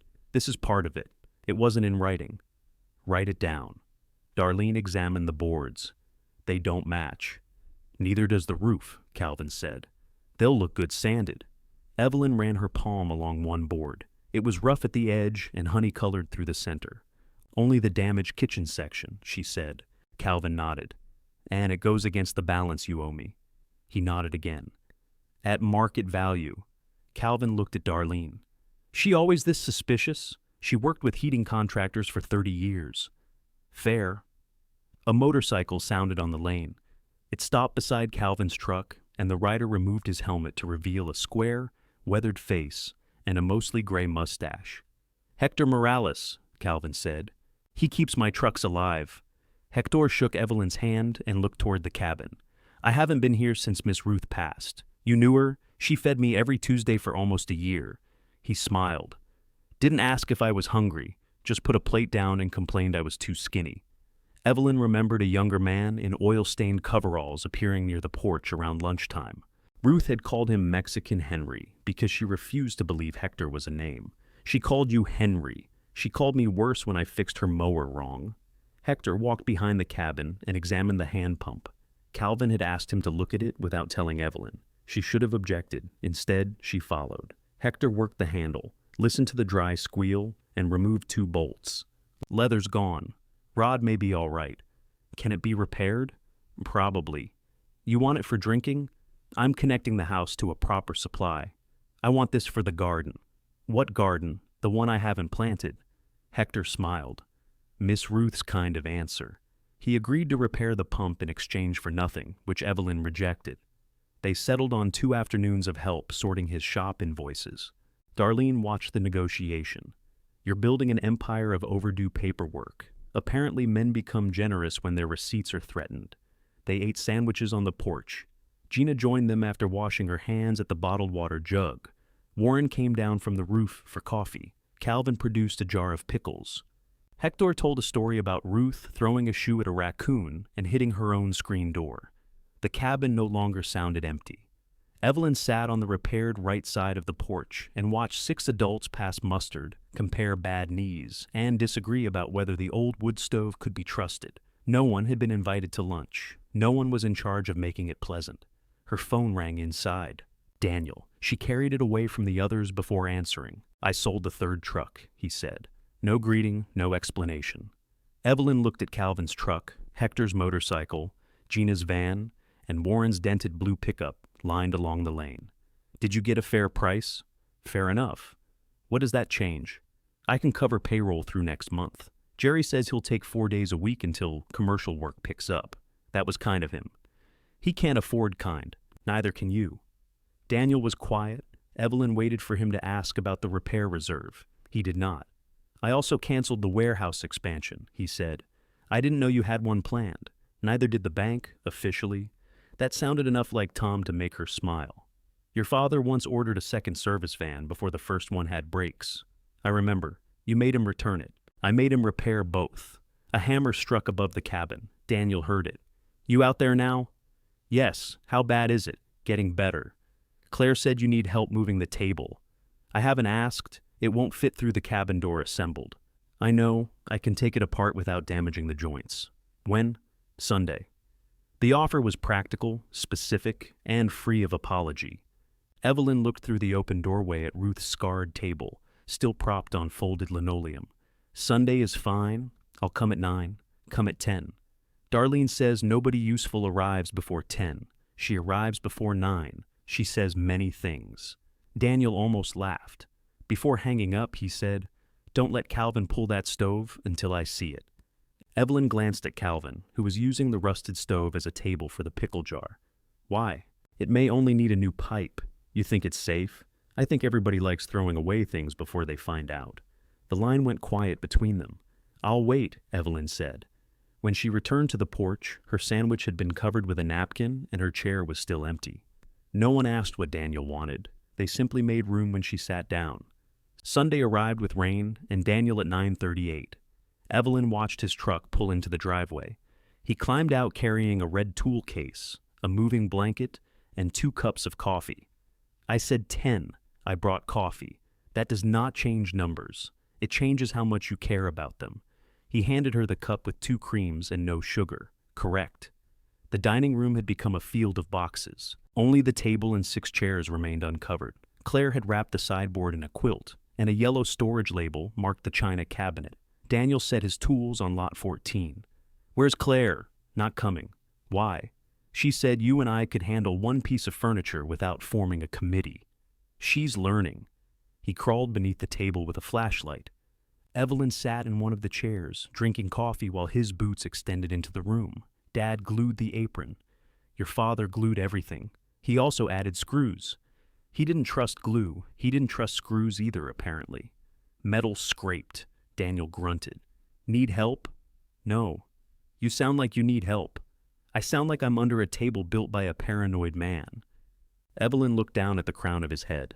A patch of gray had appeared above one ear. She had not noticed it before. Your father thought we'd dance on it, did you? Once. What happened? He threw his back out. Daniel laughed from beneath the table. After removing 12 screws, 4 brackets, and 1 strip of glue that pulled away with a noise like tearing cloth, he freed the top from the base. On the underside, Tom had written front in pencil with an arrow pointing toward the front window. Daniel rubbed his thumb over the word. He labeled a table. He got turned around in the garage. It's a rectangle. He got turned around often. They carried the top through the front door between them. Daniel took most of the weight, walking backward down the porch steps while Evelyn guided her end. Lift higher, he said. I am lifting. You're steering. Someone has to. Lift while steering. You were easier before you learned complete sentences. They loaded the table into Daniel's remaining truck. The bases and chairs went beside it under a tarp. Evelyn stood in the driveway, looking at the empty dining room through the front window. The house appeared surprised. Daniel tightened a strap. You okay? I'm deciding whether your father should have used more screws. He had some restraint. No one has ever accused him of that. At the cabin, Calvin was repairing the left side of the porch. He had removed 3 rotten boards, leaving open gaps above the ground. Daniel stopped beside the steps. You took out too much. Calvin did not look up. Morning to you, too. The 3rd joist could have stayed. It was soft, on the end. Soft ends spread. So do Bill's. Calvin stood slowly. You want to crawl under and inspect it? I brought work clothes. Evelyn stepped between their expressions before either man could improve the conversation. The table goes inside. They carried the top through the cabin door with less than an inch to spare. Daniel had to remove the screen door, which Calvin watched without offering help. You always welcome people like this? Daniel asked him. Only the ones who criticize the porch before saying hello. Hello? You took out too much. Darlene's Subaru appeared on the lane before Calvin could answer. She parked, got out with a foil-covered pan, and looked from one man to the other. Excellent, she said. The measuring contest started without me. Hector arrived 20 minutes later with the repaired pump handle. Gina stopped by to test the new panel. Warren came to collect his final payment. What had been intended as a table delivery became another unplanned gathering. Daniel reassembled the base while Evelyn and Darlene carried chairs inside. The table nearly filled the front room. One corner sat too close to the bedroom doorway, and walking around it required a sideways step. Claire called while Evelyn was attempting to move it 2 inches toward the window. Send me a picture, she said. Evelyn did. 3 dots appeared, disappeared, then returned. It's too big. Evelyn typed, it's mine. Claire replied with a photograph of the table covered in lemon pie. Evelyn stared at it. Tom sat at the far end, meringue on one cheek, laughing towards someone outside the frame. Evelyn's younger hand appeared at the edge of the picture, holding the empty pie plate. She saved it before putting the phone away. Daniel went outside to inspect the stovepipe. Calvin followed. They disagreed first about the cap, then the clearance, then whether the rust on one rear panel was superficial.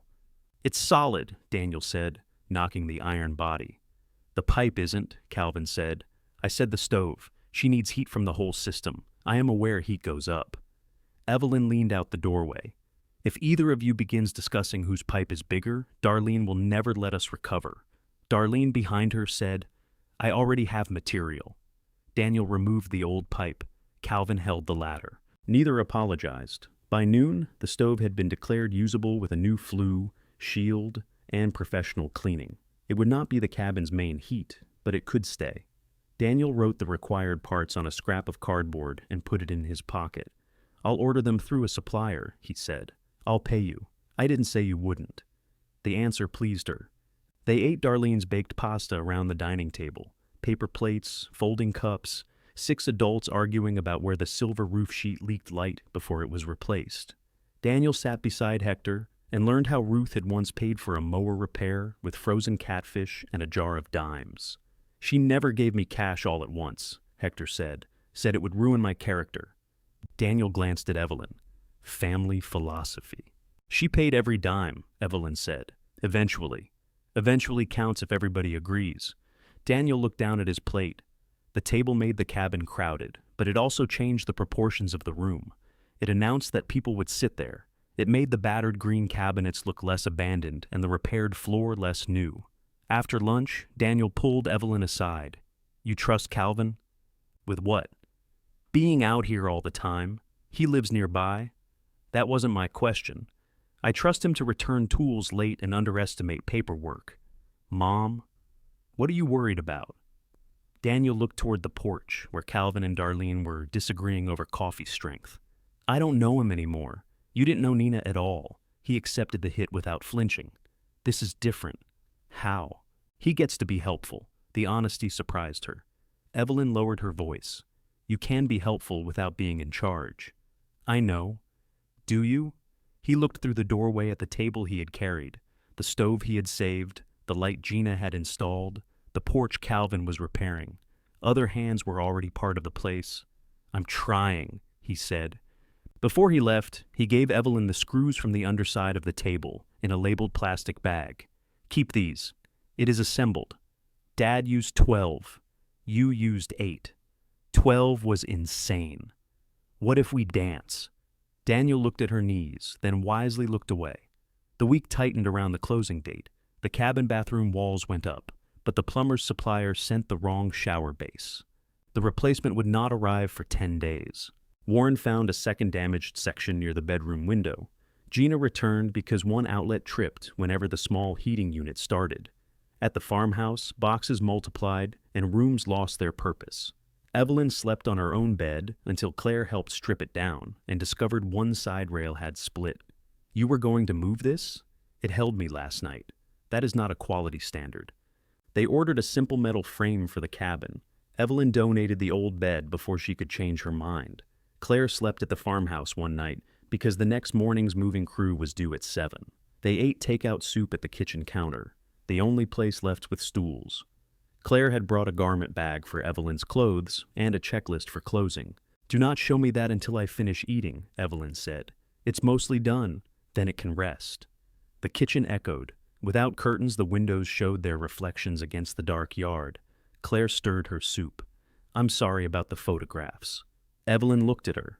The photographer coming before you knew, Claire continued, and packing your pictures. I told myself it was staging because that sounded professional. Thank you.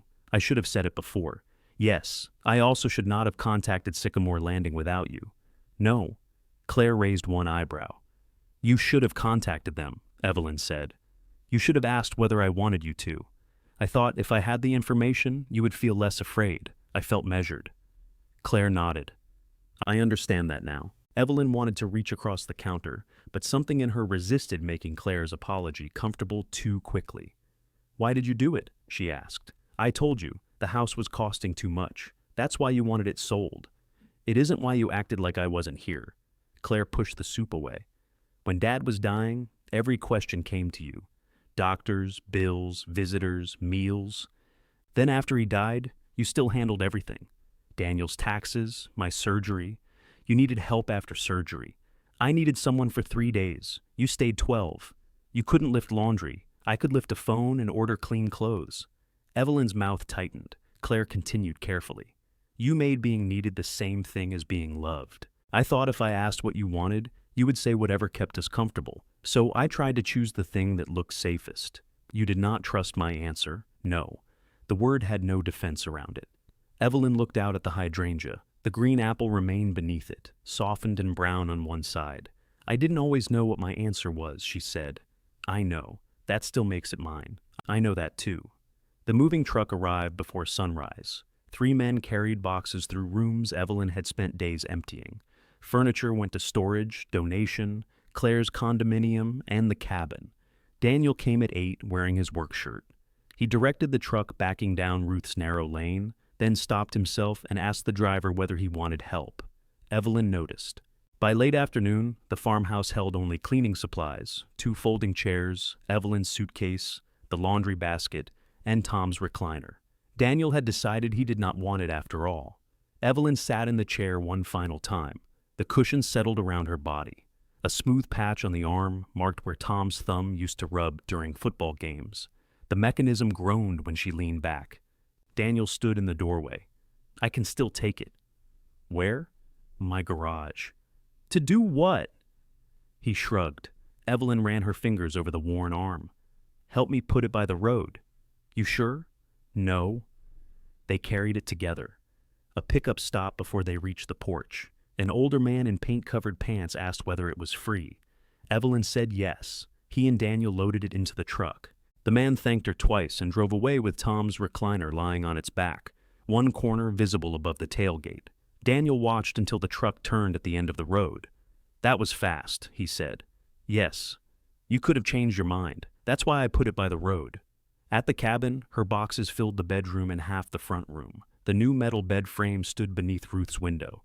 The shower still lacked a base, and the green cabinets remained crooked. But the roof held, the lights worked, the stove was clean. The dining table waited with 6 mismatched chairs around it. Darlene had left a pot of soup in the refrigerator. On top sat a note. "You are allowed to hate this tonight." Evelyn read it twice. Then she unpacked the rooster clock and hung it on the cabin wall. There was no pale outline to tell her where it belonged. The clock looked crooked. Evelyn adjusted it twice before realizing the wall leaned. "Fine," she told the rooster. "You'll adapt." The second hand ticked into the silence. She heated Darlene's soup in a saucepan because the microwave was still packed somewhere beneath 3 boxes marked kitchen. She found a bowl, 1 spoon, and no dish towel. The table was too crowded to eat at, so she sat on the edge of the bed with the bowl balanced in both hands. Rain began after dark. For the first 10 minutes, Evelyn listened for drips. When none came, she listened harder. Water rattled against the metal roof, loud enough to make the cabin feel surrounded. Wind moved through the poplars. A branch scraped the bedroom window. Her phone lit with a message from Claire. "How is it?" Evelyn typed. "Fine." Erased it, then typed loud. Claire responded immediately. "Is the roof leaking?" "No." "Heat working?" "Yes." "Doors locked?" Evelyn looked toward the front room. "Yes." "Do you want me to come?" "No." She waited, then added, "But you can call." The phone rang before she set it down. Claire talked about ordinary things for 20 minutes. A woman in her condominium building had left a laundry basket in the elevator. Paula had found a buyer for the silver candlesticks. The moving company had charged an extra hour because Daniel kept rearranging the storage unit. "I did not ask him to do that," Evelyn said. "He believes boxes labeled fragile are a personal challenge. He gets that from your father. Everything irritating came from Dad. Everything admirable came from you. Is that still the official history? It saves time." When they hung up, the cabin was quiet again, except for the roof and the rooster clock. At 11:14, something knocked beneath the kitchen floor. Evelyn sat upright. The sound came again. A scrape, then 2 blunt taps. She took the heavy flashlight from the bedside table and walked into the front room. The new floorboards shone pale in the beam. "Calvin," she called, then felt ridiculous. Another scrape moved beneath the sink. An animal, a raccoon or possum perhaps. Nothing she had not heard at the farmhouse, though walls changed the size of every sound. She stood over the new boards in her nightgown, holding the flashlight like a club. "You paid nothing toward this floor," she said. "You may not live under it." The scraping stopped. Evelyn waited. A sneeze came from beneath the cabin. She laughed so suddenly she had to sit at the table. The laugh became something else before she could stop it. She covered her face with both hands and cried over a trespassing animal, an empty farmhouse, Tom's recliner in a stranger's truck, and the fact that no one would hear her unless she called them first. Darlene's note remained on the refrigerator. You are allowed to hate this tonight. Evelyn let herself. In the morning, she found Calvin on the porch holding a live trap. How did you know? Heard you talking to something around midnight. She stared at him. You were outside? My bedroom window is open this time of year. You can hear the cabin from your house? If the wind's right. What did you hear? Something about rent. Evelyn tightened the belt of her robe. I was establishing terms. Sounded firm.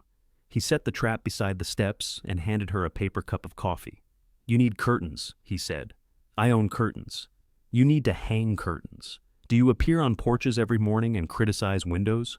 Only when the windows are showing me somebody in a nightgown. She stepped backward into the cabin. Calvin turned politely toward the trees, but his shoulders moved. Go home, she said. I am home. That irritated her more because it was true. The animal proved to be a fat possum with one damaged ear. Calvin released it beyond the creek, while Evelyn stood at a distance wearing proper clothes. The possum waddled into the brush without gratitude. Ruth used to feed them, Calvin said. Ruth fed everything that arrived hungry and denied doing it. You learned from her. I am not feeding that. Calvin looked toward the bowl of apple peelings she had placed beside the steps.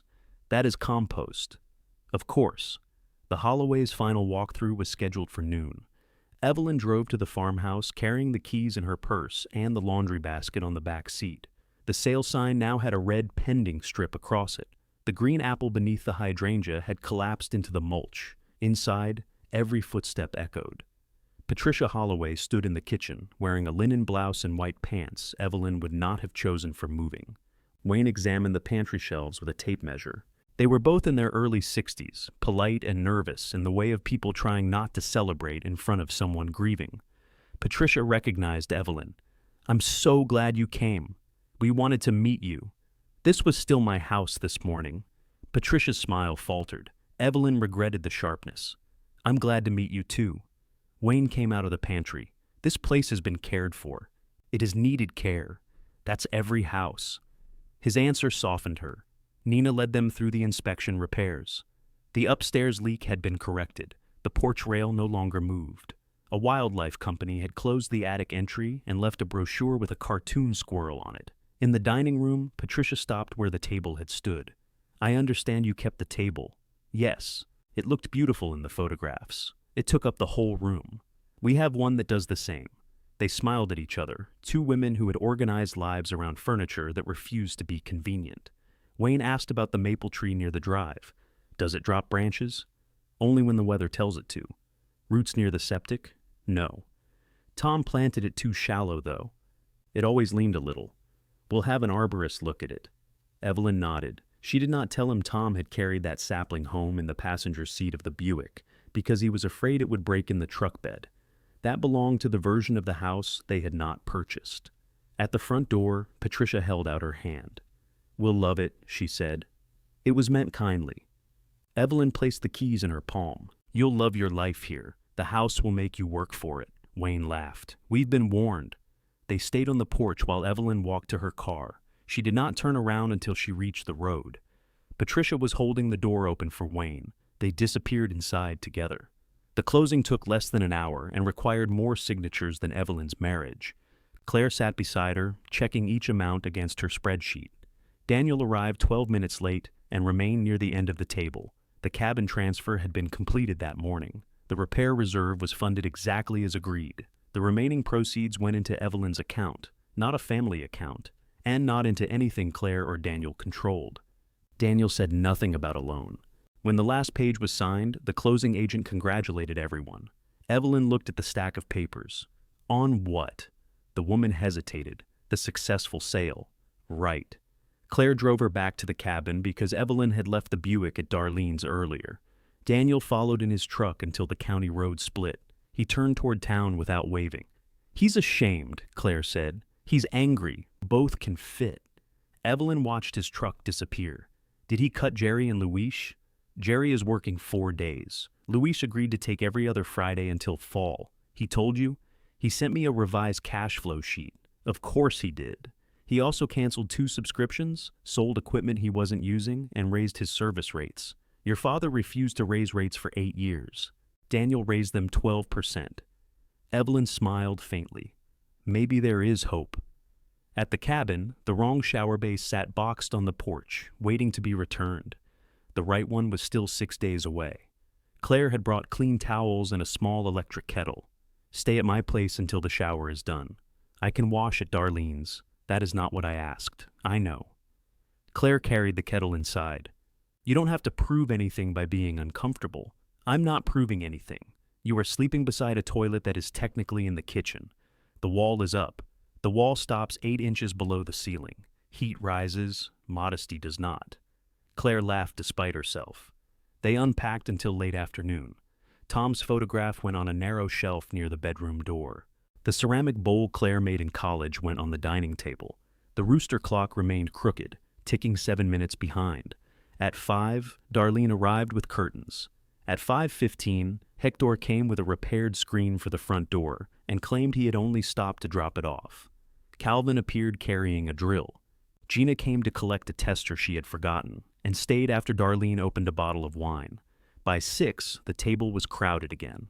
Claire stood in the kitchen area, slicing bread with a knife too small for the job. Hector told Gina how Ruth once tried to pay him with half a ham.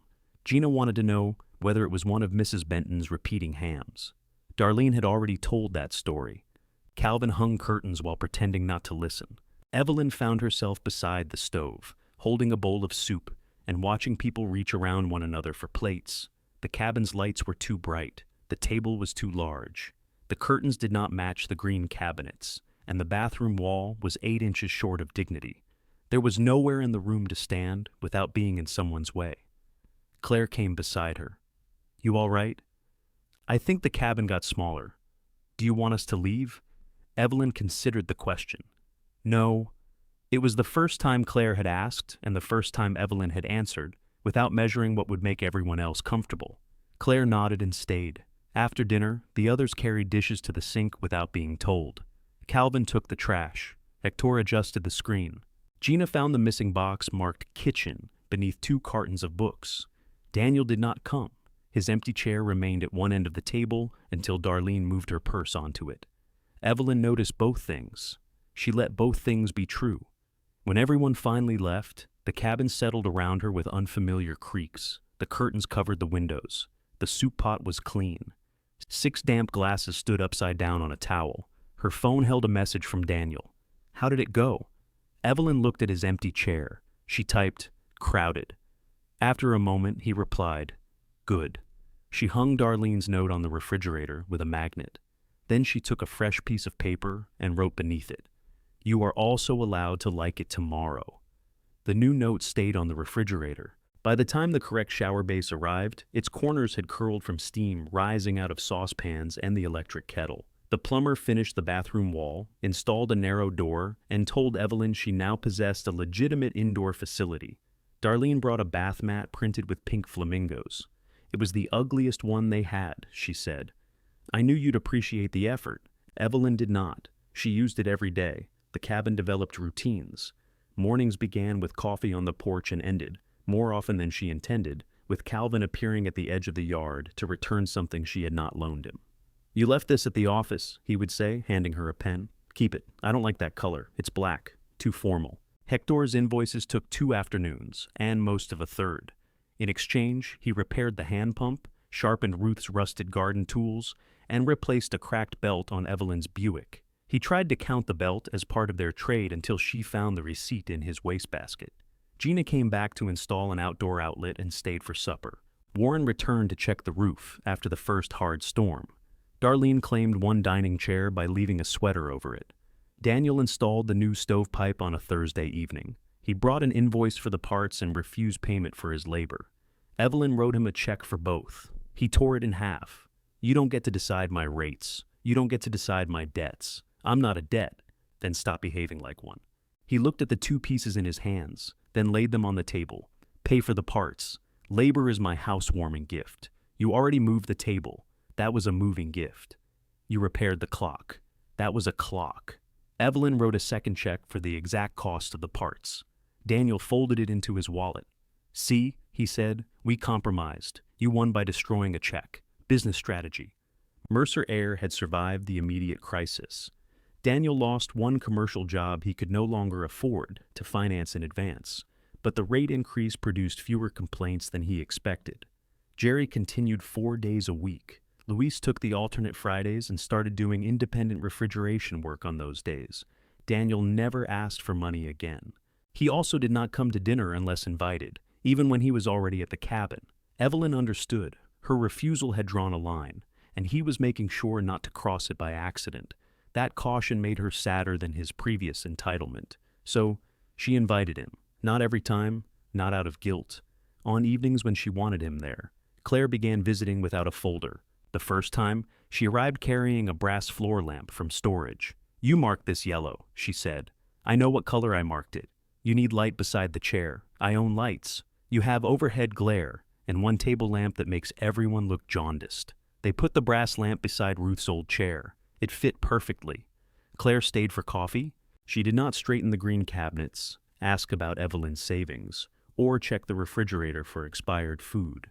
When she left, the lamp remained slightly crooked. Evelyn left it that way for 3 days before fixing it herself. The garden began as 4 rows behind the cabin. Hector brought tomato starts. Calvin brought peppers and denied they had come from his yard. Darlene planted basil in an old galvanized tub, then complained whenever Evelyn used it. The scarred dining table hosted paperwork in the mornings and people in the evenings. A traveling nurse named Mara Ellis, staying in a camper on land she rented from Calvin, came to use Evelyn's printer and returned with a pot of chili.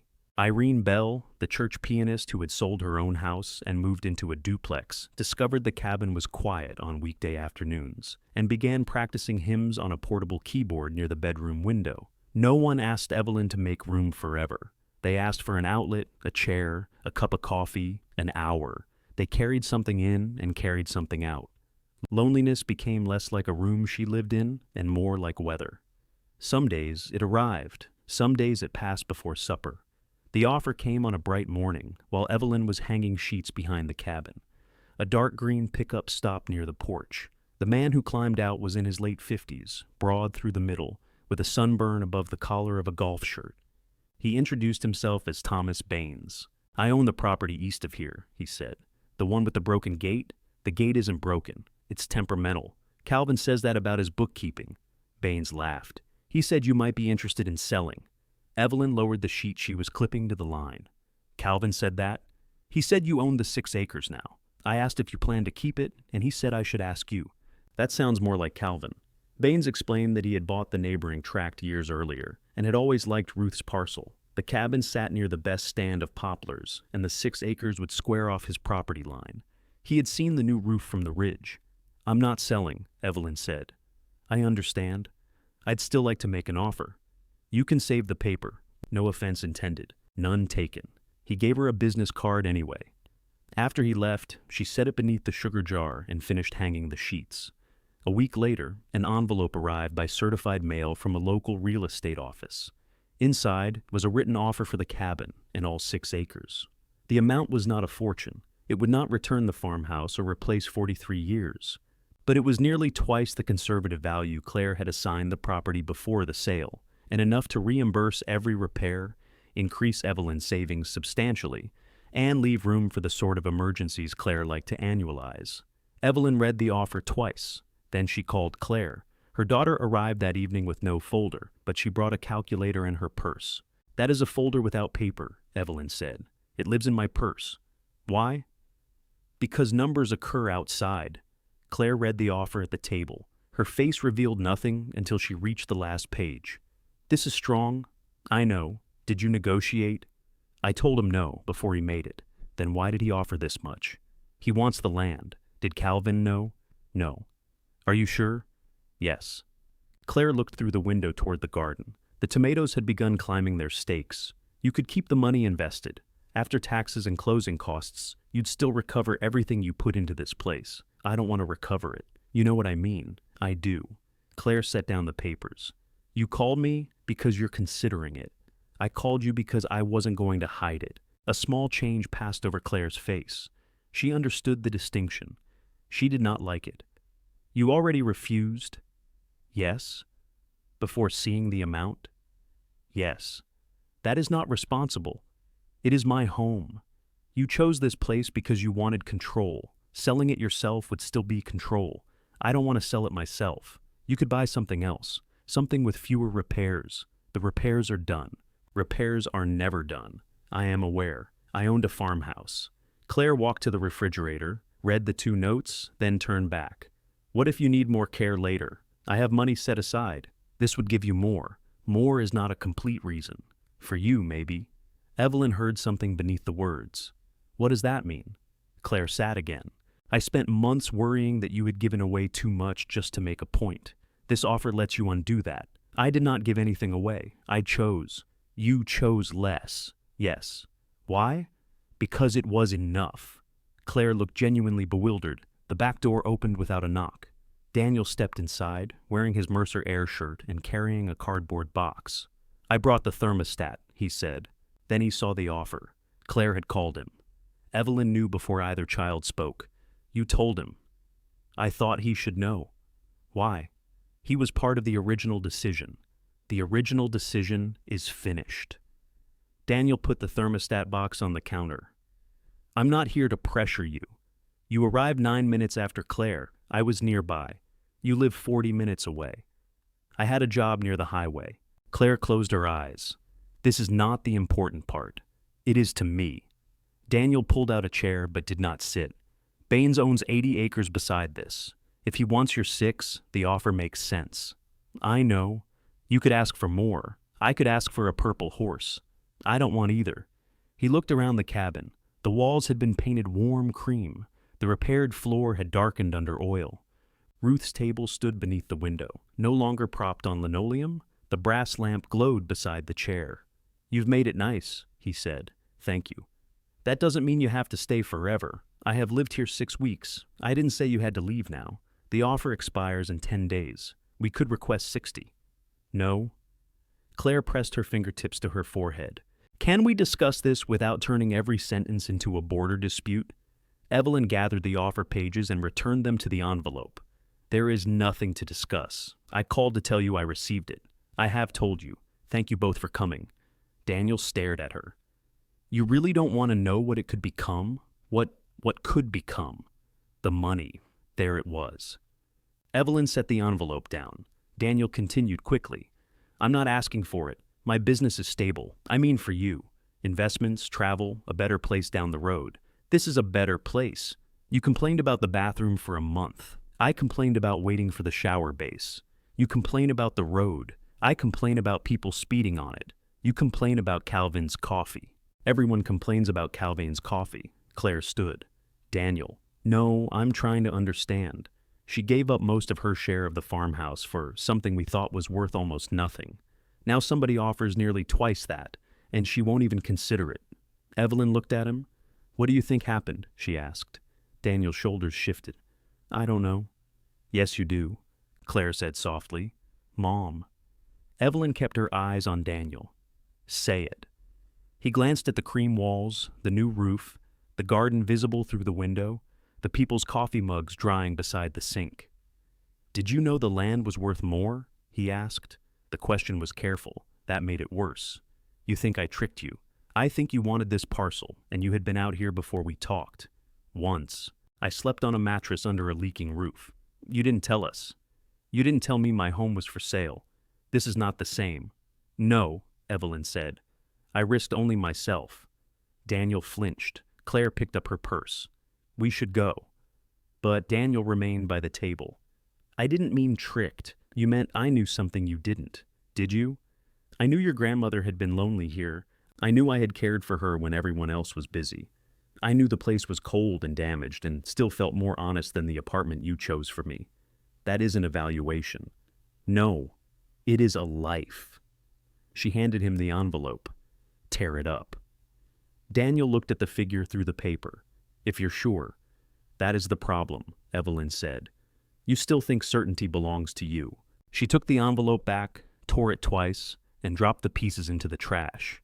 Claire's face tightened. Daniel looked toward the thermostat box on the counter. I'll come back for that, he said. No, install it or don't. But stop leaving half-finished help in my house so you have a reason to return. His face went pale. The sentence sounded cruel the moment it left her. It also held a piece of truth she had not meant to use as a weapon. Daniel picked up the box. Fine. He left. Claire followed, but stopped on the porch. You wanted us to ask what you wanted, she said. We asked. No. You asked how to change my answer. Claire looked toward Daniel's truck. Then she walked away without saying goodbye. Evelyn stood alone beside the table. On the refrigerator, Darlene's note rustled in the breeze from the open door. Allowed to hate it, allowed to like it. No one had written what she was allowed to do after she had hurt the people who hurt her. Darlene arrived while the torn offer was still in the trash. She came through the front door carrying a bag of tomatoes and stopped when she saw Evelyn standing beside the table. Who died? No one. Then who should? Evelyn sat. Darlene put the tomatoes on the counter and waited. She did not fill the kettle, remove her sweater, or claim her chair. Those omissions made the room feel official. Evelyn told her what happened. She repeated Daniel's question, Claire's argument, and her own answer. She left out nothing, including the thermostat. When she finished, Darlene looked toward the cardboard box Daniel had taken. That last thing was mean. I know, he was wrong too. I know, both can happen in one room, apparently. Darlene picked the torn pieces of the offer from the trash and spread them on the table. The number became visible again. You're not selling? No. Good. Evelyn looked up. Just like that? It's your place. You like it. You can afford it. Baines can survive without 6 more acres. Claire thinks I'm being irresponsible. Claire thinks uncertainty is a gas leak. Daniel thinks I knew the property was worth more. Daniel is embarrassed that he thought it was worthless. Evelyn touched one torn edge of the paper. I wanted them to feel ashamed. Yes, they should feel ashamed. Yes. It didn't make me feel better. Darlene sat across from her. That is the unfair part of getting what you want. I wanted respect. You wanted them hurt enough to understand you. Evelyn stared at the tomatoes. One had split near the stem, showing a line of red flesh. They arrived together, she said. They were already talking about my property, about their mother receiving an offer. Adults discuss things badly. You raised 2 excellent examples. Evelyn almost smiled. Darlene pushed the pieces aside. You don't owe them a sale. You owe Daniel an apology for telling him his help was a trick. It sometimes is. Then apologize for saying it like every time was. Evelyn looked at her. You called me, Darlene continued, because you knew I would say that. I called you because you answer. Same thing with better phone manners. After Darlene left, Evelyn carried the tomatoes outside. She tied up the plants, picked 3 peppers, and moved slowly among the rows until the heat softened. The garden had reached the unruly stage. Tomato branches leaned outside their cages. Basil crowded the tub. Weeds appeared between stepping stones Calvin laid without permission, and Evelyn accepted without thanks. She understood the arrangement. People offered, she decided. Sometimes she said yes. Her children had never learned the difference because, for years, neither had she. The next morning, Evelyn drove to Mercer Air. The company occupied a metal building behind a tire warehouse. 2 service trucks stood in the lot instead of 3. The empty parking space was clean, except for a dark oil stain. Inside, Jerry was answering the phone while entering an invoice. He smiled when he saw her. Boss is in the back. Which boss? Depends whether you're staying. She had trained Jerry 26 years earlier and still remembered him losing his first payroll check in a bait cooler. Your filing is behind, she said. Good to see you too, Miss Evelyn. Daniel was in the warehouse moving boxed filters onto a pallet. He saw her through the open office door and kept working. She waited until he finished the row. I came to apologize. He wiped his hands on his pants. Claire send you? No, Darlene. Darlene doesn't send. She shoves. He looked toward the office. Jerry had suddenly found reason to close the door. Evelyn continued. What I said about leaving unfinished help so you could return was cruel. Daniel picked up another box. I don't want you selling the cabin. I'm not. I know. I also don't want your money. I know that too. He set the box down. Then what did you want? She asked. I wanted you to admit the offer was good. It was good. And maybe ask what I thought. You told me what you thought. After Claire called because you'd already decided. Evelyn recognized the shape of it. Being informed after the decision. Being invited into a conversation whose ending already existed. I should have asked what you thought, she said. Daniel crossed his arms. Would it have changed your answer? No. Then what's the point? The same point there would have been before you listed the farmhouse. His eyes shifted. Evelyn stepped closer. You could have asked me to sell. I might still have said no, but we would have been standing in the same conversation. He leaned against the pallet.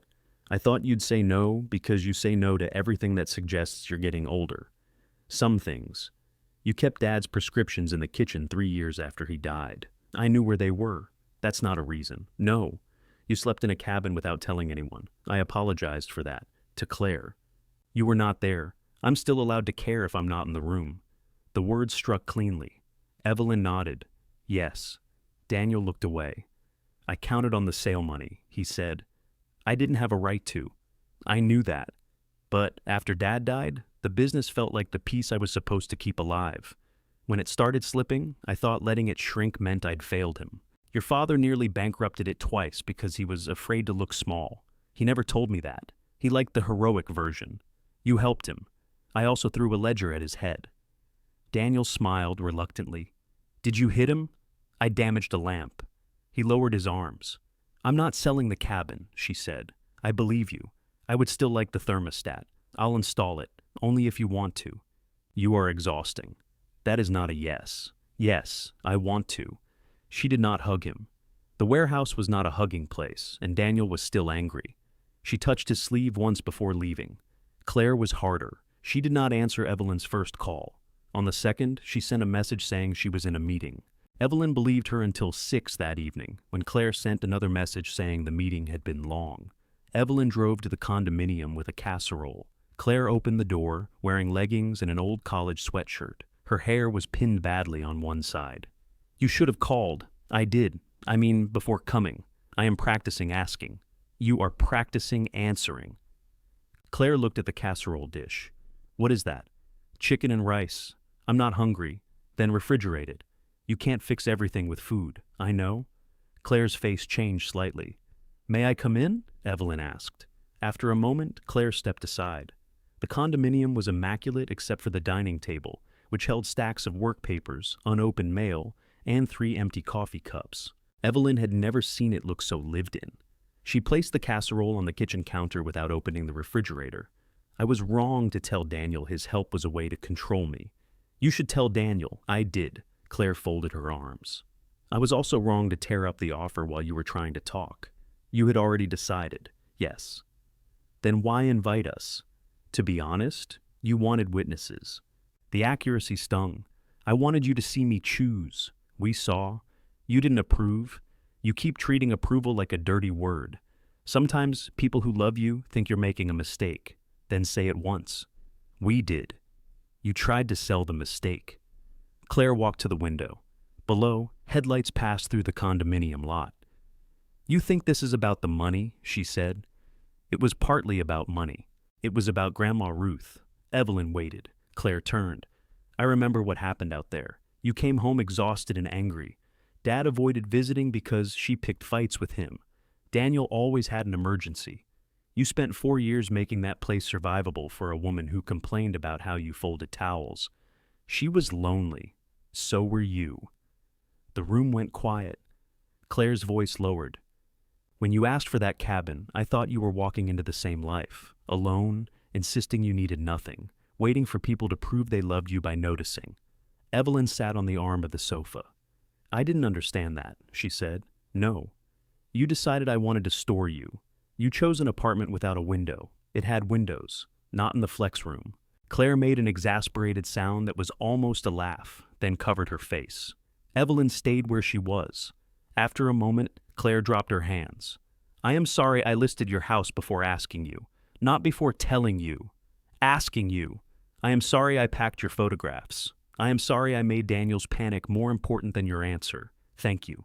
I still think the offer was good. It was. I still think you may regret refusing it. I may. Claire blinked. That's all? Yes. You've spent 6 weeks acting like regret would prove us right. I can regret things, and still have chosen them. Something in Claire loosened. Evelyn looked at the work spread across the table.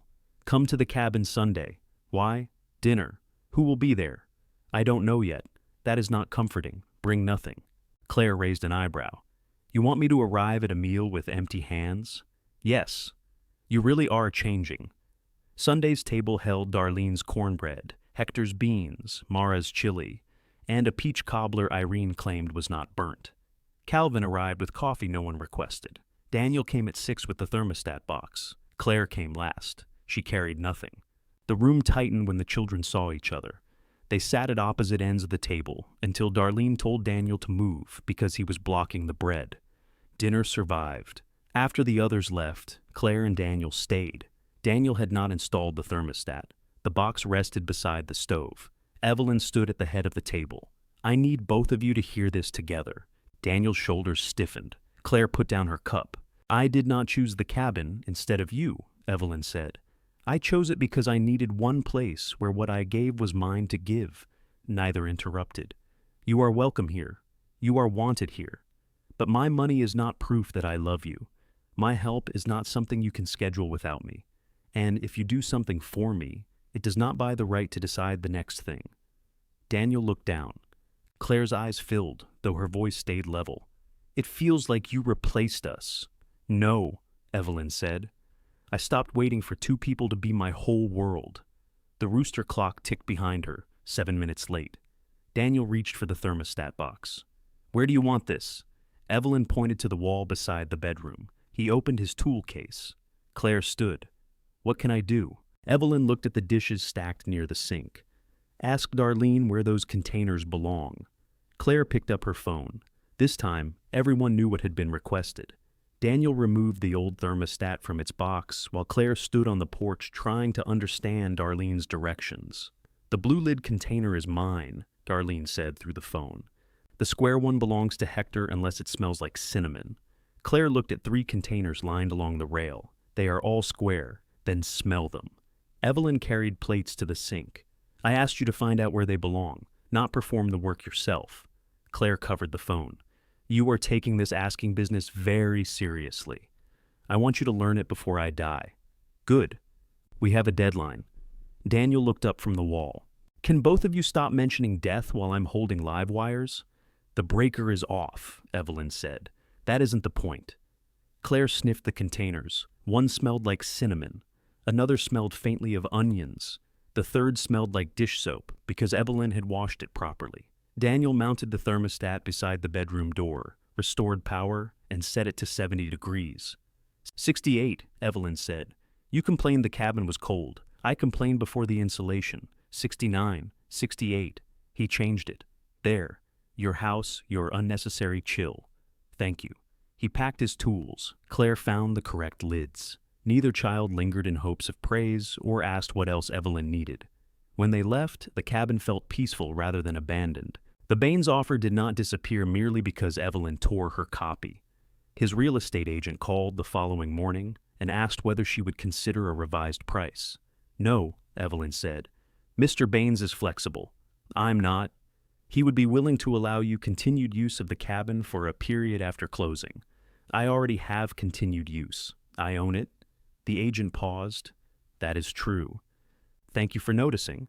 Evelyn sent a written refusal that afternoon. She showed it to Claire before mailing it, not for permission but because legal language still made her suspicious. Claire read the single paragraph. It's clear. I thought so. You could keep his contact information in case circumstances change. Evelyn waited. Claire took a breath. Or not. I'll keep the card. I'm not keeping the offer. All right, it was not agreement, it was better. It was respect without agreement's costume. Thomas Baines stopped by once more, this time without paperwork. He stood at the edge of the garden and said he hoped she would contact him if she ever changed her mind. I will, Evelyn said. Calvin tells me you're staying. Calvin tells everyone everything except where he puts receipts. Baines laughed, wished her well, and drove back toward his temperamental gait. The 6 acres remained 6 acres. No survey stakes appeared. No second sign entered Evelyn's yard. A hard rain uncovered the cabin's next problem. Water rushed down the slope behind the bedroom and collected beneath the new porch. Calvin found Evelyn outside with a shovel, trying to cut a shallow channel through mud. You're directing water toward the pump, he said. I am directing it downhill. The pump is downhill. Then it should move. Water doesn't respect attitude. He took the shovel. Evelyn took it back. I can dig, I can see that. You're digging wrong. She called Daniel, not because Calvin told her to. She told herself that twice before the call connected. I have a drainage problem, she said. How bad? Calvin says the water is undermining the new porch. In the background, Daniel asked someone to hand him a gauge. I can come tomorrow. Are you busy? Yes. Then tell me who to call. He was quiet for a moment. I want to come. The words made something in her chest shift. What time? 9? Make it 10. He arrived at 9:20 with Luis and a trailer carrying gravel, pipe, and 2 shovels. Before unloading, he walked the slope with Calvin. They disagreed about the outlet point, walked it again, and reached a solution without comparing any body parts. Evelyn paid for the materials. Daniel accepted the check. She fed them lunch. They accepted that too. While Luis compacted gravel, Daniel sat beside Evelyn on the porch steps. Mud covered his boots and one sleeve. Dad would have run that pipe straight into the creek, he said. He would have claimed gravity was free labor. It is. Not when the county finds you. Daniel scraped mud from one boot with a stick. I'm sorry I put the farmhouse up for sale before talking to you. Evelyn looked at him. I thought if it sold fast enough, he continued, every problem would turn into money before anybody could say no. That was honest, not flattering. Those often travel separately. He nodded toward the cabin. I did think this was worthless. I know. I thought if you wanted it, that solved our problem cheaply. I know that too. I didn't understand what you were asking for. Neither did I. Not completely. Daniel dropped the stick into the mud. Would you have sold the farmhouse if we'd asked? Evelyn considered the question again, now that the house belonged to someone else. Eventually. He nodded. I might have fought you for another year, she added. That sounds right. But I would have known the last morning was the last morning before a stranger arrived with a camera. I'm sorry. This time, she put one arm around his shoulders. He leaned into her for only a second before standing to check the pipe. Nothing dramatic changed afterward. Daniel still corrected her furnace settings. Claire still sent links to articles about aging safely, though she began asking whether Evelyn wanted them first. Evelyn still offered food when she did not know what else to say. Sometimes Claire said no, and Evelyn practiced not hearing rejection in it. Mercer Air remained smaller. Daniel did not win back the lost commercial accounts. He sold unused equipment and converted part of the warehouse into cheaper storage for another contractor. When he asked Evelyn to review his quarterly figures, she said, Do you want my opinion or my labor? Opinion. She gave him 3 observations and closed the file. He called 2 days later to say the second one had saved him money. She did not offer a 4th. Claire came to sand Ruth's old kitchen table. They carried it onto the porch, removed the folded linoleum from beneath the short leg, and worked through 2 grades of paper. Ruth's knife marks remained visible. So did a dark burn near one edge, and the circle left by years of hot coffee. We could sand those out, Claire said, not without taking half the table. Then we keep them. They rubbed oil into the wood. The table darkened under their hands. Claire set it near the kitchen wall as a desk, where it fit without blocking the bedroom door. You were right about the cabin, she said. Evelyn looked at her.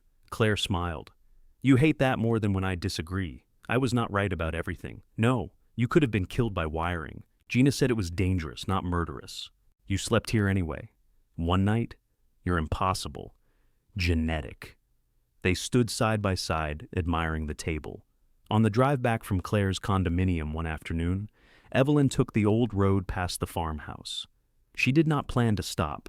Then she saw the maple stump. Wayne Holloway had cut the tree down. The front door was painted blue, and a new porch light hung where Tom's crooked brass fixture had been. 2 unfamiliar cars occupied the driveway. Evelyn pulled onto the shoulder. The maple's absence opened a clean view of the upper windows. For decades, its branches had touched the roof during storms. Tom had refused to prune it properly because he said the birds needed privacy. Evelyn sat gripping the steering wheel. Claire did not say the tree had been unhealthy. She did not mention roots, septic lines, or property rights. She reached over and turned off the radio. They cut it down, Evelyn said. Yes. He carried that tree home in the Buick. I remember the dirt on the seat. He blamed you. I was in Nashville. He said you must have left it there the week before. Evelyn laughed, and the laugh broke in the middle. Claire waited while she cried. They did not knock on the blue door. Evelyn did not ask for a piece of wood or tell the Holloways what they had removed. The tree had belonged to their life in that house. The loss was real, even without someone to blame. When Evelyn was ready, she drove on. The first cold evening of autumn, she lit the wood stove. Daniel had left written instructions, even though she knew how to use it. Claire had placed a small fire extinguisher beside the green cabinets and asked permission before mounting it. Darlene arrived with cornbread and put her sweater over her chair. Calvin brought coffee. Hector brought a pot of beans. Gina came directly from work. Mara carried chili from her camper, and Irene brought another cobbler, less burnt than the first. Daniel arrived with 2 bags of ice, paper napkins, and no crisis. Claire had called beforehand to ask whether bread was needed. Evelyn said yes, so Claire brought bread. They filled the farmhouse table until dishes crowded its edges. The old wood held the pale ring from Daniel's hot pan, and a faint line where Tom's lemon pie had struck. One corner still sat too near the bedroom doorway. Everyone adjusted. Darlene told Calvin his coffee tasted like boiled fence posts. Hector accused Gina of taking his chair. Irene played 3 songs on the keyboard, stopping each time someone sang the wrong words. Mara washed serving spoons as she used them, because she could not tolerate a crowded sink. Evelyn moved among them, but not around them. She did not refill every glass. She did not watch every plate. When the breadbasket emptied, Daniel noticed and passed it to Claire, who brought another loaf from the kitchen. After dessert, Claire began stacking dishes. "Do you want help?" she asked. "Yes," Evelyn said. Daniel stood too. Hector collected glasses. Calvin carried the trash outside without announcing himself. Evelyn remained seated. Above the green cabinets, the rooster clock showed 7 minutes past 9. The actual time was 14 minutes past, exactly as it had been since Daniel repaired it. No one had corrected it. No one needed to. Tom's photograph rested near the bedroom door. Ruth's table stood beneath the lamp Claire brought. Outside, the repaired pump waited beside the sleeping garden, and the drainage ditch carried rainwater away from the porch. The cabin was still small. That was how Evelyn could see every person who stayed.